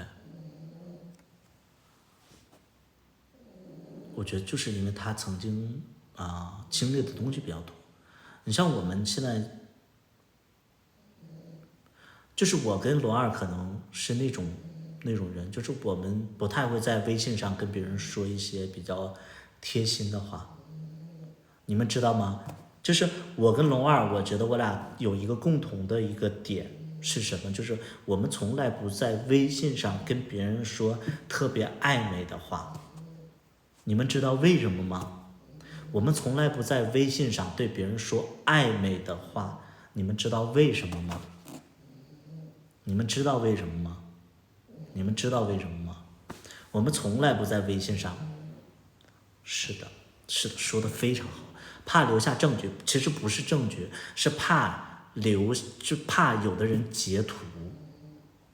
对，怕有的人截图，因为我们真的被别人背刺过，就可能就是说你当时就是可能就是很信任他，很喜欢他，然后对他说了一些比较真心的话，但是可能让别人拿出一种炫耀的一个情况，你们能懂吗？就是好多人就比如说我也经历过这种事儿，就是当你特别认真的情况下，或者说别人感动你的情况下，就举一个最简单的例子，可能有一天有一个人猛烈的追求你的时候，然后你感动了，然后你也同样对他说了一个比较暧昧的话，然后这个人突然莫名其妙的截图，然后就发给别人炫耀，然后这个事儿就流传开来了，对，然后就最后导致了，这很莫名其妙，就是很莫名其妙。我觉得龙二也是这样，就是我们因为受过这种伤害，你想想，就是我觉得情侣之间我觉得情侣之间说点暧昧的话，我觉得正常吧，我觉得正常吧。但是有的人他分手了之后，或者说他当下他就是转发给别人了，就有这样的人，你防不胜防，就是传出来就好像你是一个大赛魔一样，对吧？有的人就觉得你是个大赛魔就是你非常的乱，那是我跟情侣之间才会说这种对吧？我跟情侣说这种，然后结果他转发出去了，然后外界传了我非常乱，就有这种事儿。所以你这种东西，唯独能防这种事儿的点，就是从根源，就是你不暧昧，对，你不暧昧就好了，对，你不暧昧就好了，就有什么事儿见面说。但我跟龙二就是说，可能这一点很像，天天的抖音说被别人说过喝卡卡，然后天天辟谣了，天天辟谣了，狗在打呼噜，对吧？所以这一点我就觉得防不胜防，防不胜防，你真的防不胜防，因为他，没办法这个真的没办法，有的人天生就是爱搞这种事儿聊天记录，我现在的聊天记录随便，你随便套因为我现在有一个习惯，就是留聊天证据，就我有这个习惯，因为我很怕有一天就是说有人跟我扯，那我就会把原本的这个聊天记录放出来，所以就是导致了我们逐渐的变冷漠了，就对待很多的事情就是会防御，会防御，哪怕就是可能想说的话都就在嗓子眼里了，那我们都不会说出来，我们就怕很多人就有，对吧？是这样，就有的人真的是他做的这种事儿吧，很奇怪，就很奇怪。所以我就有的时候我就说，哎，可能龙二要，我知道我自己是什么样的人，宝宝们，你知道吗？我一直都知道我自己是一个比较上进，然后比较洁身自好的人，我是这样的人。我说，如果说龙二也能保持这样的话，我愿意，就是我愿意保护他，就是我愿意保护他一辈子。就只要你是自身，就是你是上进且洁身自爱，我愿意保护他一辈子。我愿意所有的剧本我优先给他挑，我这个是我想去做的。我觉得就是人生最可悲的点就是什么呢？你爱了一个不值得你爱的人。就是我之前的经历，就是我之前喜欢过一个名媛，这个名媛啊，真的传说传说中的名媛的那些缺点她都有，骗人、找金主啊，就是滥交，就这些她都有。就我喜欢上一个名媛，我那个时候我最后悔的一件事情就是说，我爱上了一个如此不堪的人。对，我爱上了一个如此不堪的人，所以我到现在我都会觉得说，最让我欣慰的是前任们不塌房，就前任们你别塌房，别人跟我说，哎，那不是你前任吗？那个被好几个人给那啥了，怎么样？我真接受不了这个事儿，真接受不了事儿。就是我希望我的前任们一直保持这种高标准、高要求的这种方针，然后来找对象。对呀。龙二是不是属于知己了呢？很奇怪，我跟龙二很奇怪。我跟龙二很奇怪，就是我们没有到无话不谈，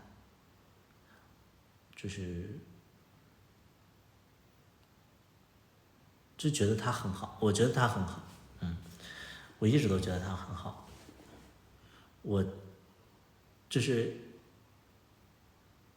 拍戏的时候我没动过真心，就是你看我们拍了好几部戏，然后我们没动过真心，但确实我曾经有那么一瞬间，我想跟他在一起，就是我真的动心了，有那么一瞬间我真的对他动心了。就是我俩在谈论事业的时候，就是可能这点对于你们来讲的话，真的是，特别奇怪的点。就当他有一天他跟我聊事业的时候，然后他说他想，龙二的原话是说，想跟我一起去做一些事情，然后说图图你有什么事你都可以告诉我，然后我可以帮你去做的，你不要自己这么累。就这一瞬间，那个时候我已经跟小大夫在一起了，但那一瞬间我真的我精神出轨了，哎，那一瞬间我就觉得我操，全世界都想给他，就这种感觉，就是就是我那个时候我没有想着说跟他在一起之类的，我就想着说我要好好的，就是因为他对我的认可主要是因为我上进嘛，我就说哎，那我要一直上进下去，我要好好的做，对，对，我要好好的做我的事业，我不要让他失望之类的，默默的，我觉得就那么一瞬间，就那么一瞬间，我们拍戏拍了他妈3部了，我都没有说动过心，就是因为他说的这些话，我真的是，我不知道他是真心还是可能就是喝多了，但是哎呀，真的那一瞬间我就，因为那段时间我非常非常累，那段时间我真的累到不行。小大夫完全是不懂的，小大夫的世界就是他，他跟我的世界不相通，就是小大夫的世界跟我的世界不相通。就举一个非常简单的例子，就是现在我们每天就是在装修这个别墅嘛，我也能理解，因为小大夫可能觉得这个房子毕竟还是我和我妈妈的嘛，所以他很多事情他不上心的，他不想着说跟我一起去做，他就是你明显感觉到我在忙，他在做着，然后做着做着，然后他就觉得累了，累了之后，你看他，其实我们现在没什么钱了，但是他昨天就突然跟我说他今天要去深圳，我说去深圳干嘛？他说他有一个朋友回来了，要一起吃个饭，然后他弟弟要生日，他要过个生日。我觉得你弟弟过生日我可以让你去，但就是你的朋友什么回来了，要吃个饭，我觉得真没必要，而且他要开着车回去。我说实在的，就我们不知道大家懂不懂这个点，就是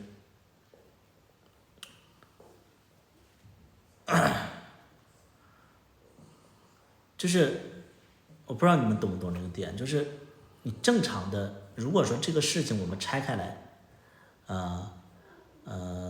我们拆开来说，就是说他去见他的朋友无所谓，他要去给他弟弟过生日无所谓，我觉得这都正常，但也不能拆开说，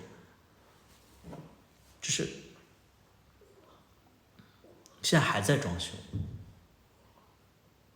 还在装修，然后装修的钱已经花的差不多了，然后他这个时候还要出去玩儿，而且你那些朋友有用吗？就你那些朋友有用吗？相反的，就是说你要不你就做视频，你要不你就找工作，这才是你应该做的。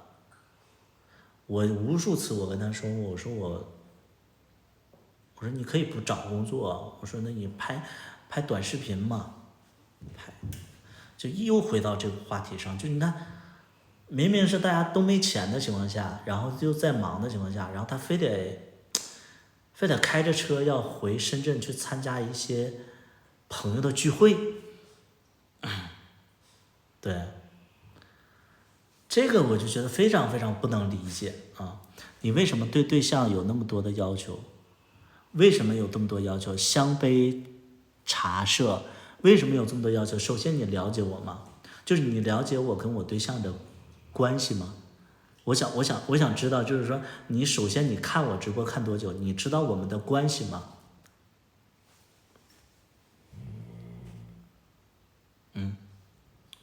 就那个叫茶社的，你首先你了解我们的关系吗？然后我再去根据你说的东西，我去做出回答。因为有好多人他其实不知道这层关系啊。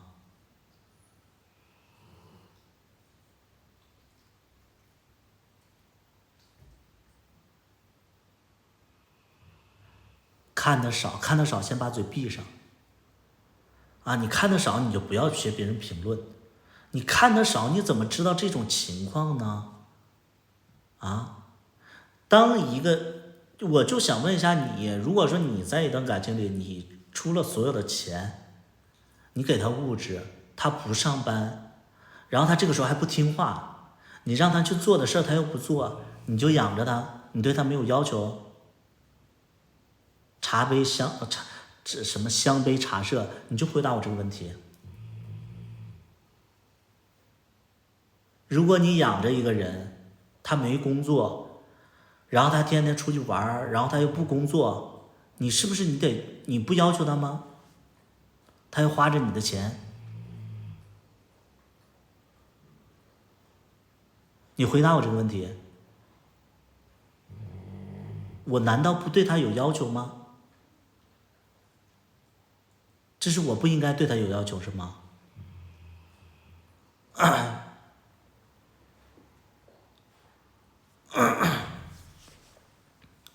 你回答我这个问题啊！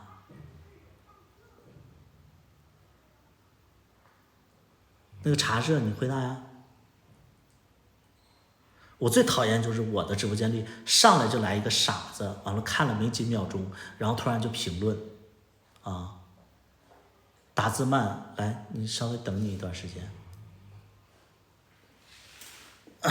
咱们看看这个傻子会说出什么样的评论，我真的很气啊！就不了解事情的全貌，然后就去点评，啊，看看这个傻子说什么。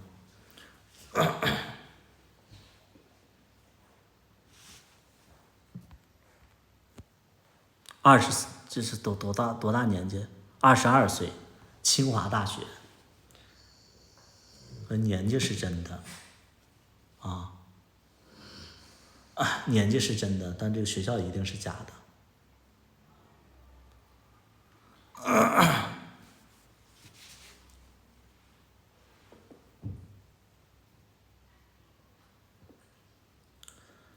打字稍微快一点。中学的那个计算机课没上吗？没去过网吧吗？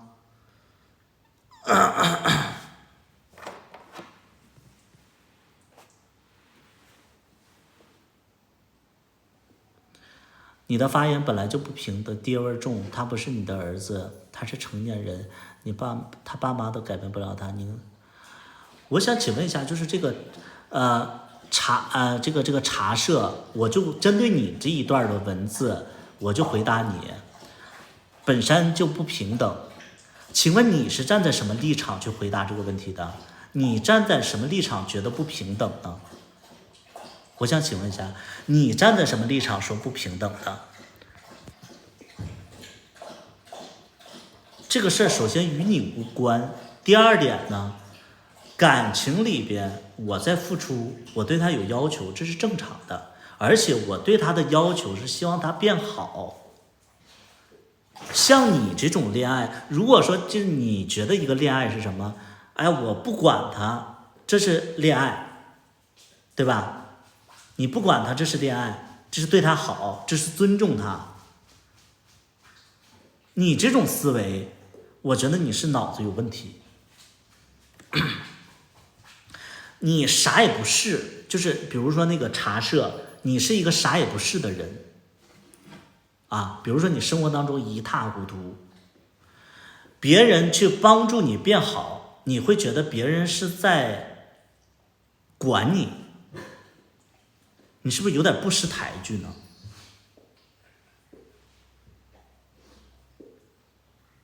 我想改变他，是因为我跟他是情侣的关系，所以我有义务的让他去改变。为什么呢？如果他不改变的话，什么都是为你好，确实是为他好啊，跟长辈一样。我说句实在话，他变好，对我好，对他也好。为什么呢？举一个最简单的例子，他如果不上进，不去工作的话，他没钱，对我们的感情有一定的影响。我会很累，我要养着他，我会很累，我要支付所有的费用，我会很累。这是第一点。第二点，如果说他没钱，我又不给他钱，这是不是这是矛盾点了？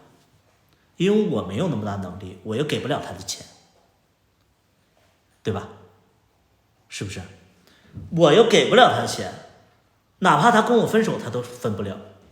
再一个，你说你一个成年人，你不工作，你觉得这是好事吗？如果有一个人告诉你说你可以不工作啊，那他可能是爱你啊，他可能是爱你，但他没有想过跟你走很远啊。我就说那个茶社，你22岁，我说实在的啊，你22岁，首先你应该在感情里你没谈过恋爱。第二点呢，你没有跟别人在一起生活过。第三点，没有人对你好过。我完全有这个方面的质疑。如果说你要是经历过一些东西，你要知道，事实就是这样。因为两个人在一起生活，你不赚钱，我赚钱，我能不给你吗？好，我给你，你会越来越堕落。如果说我不给你的话，你傻了，就这样。你就试试不给他钱。我现在没给他钱，我只是之前有一部分钱在他这儿，我只是有一部分钱在他那儿。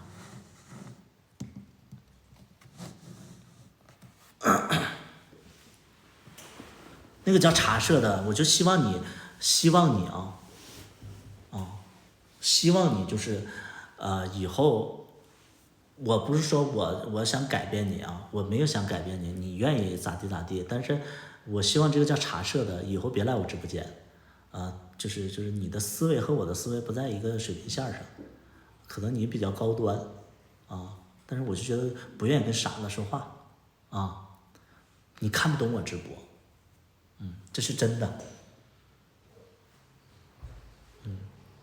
就没有人想改变你啊，我也没想改变你，你这个叫茶社的，你就继续喝你的茶，吃你的瓜，好好活着，千万别人对你有要求，你别上班啊，你别上班，你千万别上班，你要上班的话，领导会强迫你的，因为他给你钱，然后他会强迫你改变你，千万别，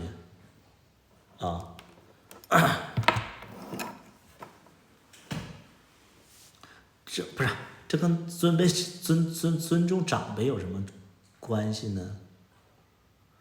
我就不是，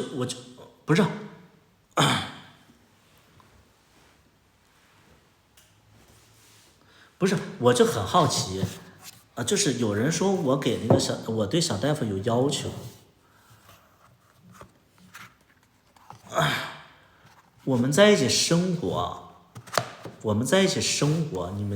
你们能不能听懂我跟小大夫的关系？我们在一起生活，我俩是伴侣的关系。伴侣的关系，他现在把工作辞了，可以。我说你把工作辞掉也行，咱俩要做相关的事情，比如说做视频能变现，然后俩人一起变好，然后一起工作，一起赚钱，这是我们初步的计划。但是他现在连视频也不拍，也不努力，然后天天还想着出去玩，然后也没有紧迫感，没有压力，这才是我生气的点，对吧？这才是我生气的点。好，那个你的朋友，你那个男朋友已经不上班7年了，天天在跳舞旅游，可以，这个可以。如果说你男朋友7年不上班，他自己有钱花，没问题，没问题，就是他7年不靠你没问题。但小大夫现在是他兜里一点存款都没有，那他不工作的话还得我养。本来是00小后，你还指望他多成熟？不是，每天熬夜呀。我想问一下，成熟跟找工作有钱花，它是两回事吧？你们认为就是说找工作就是成熟？你们对成熟的理解也太浅了吧？你首先你得赚钱呢，你可以不找工作呀，你得想办法赚钱，因为他要花钱。不是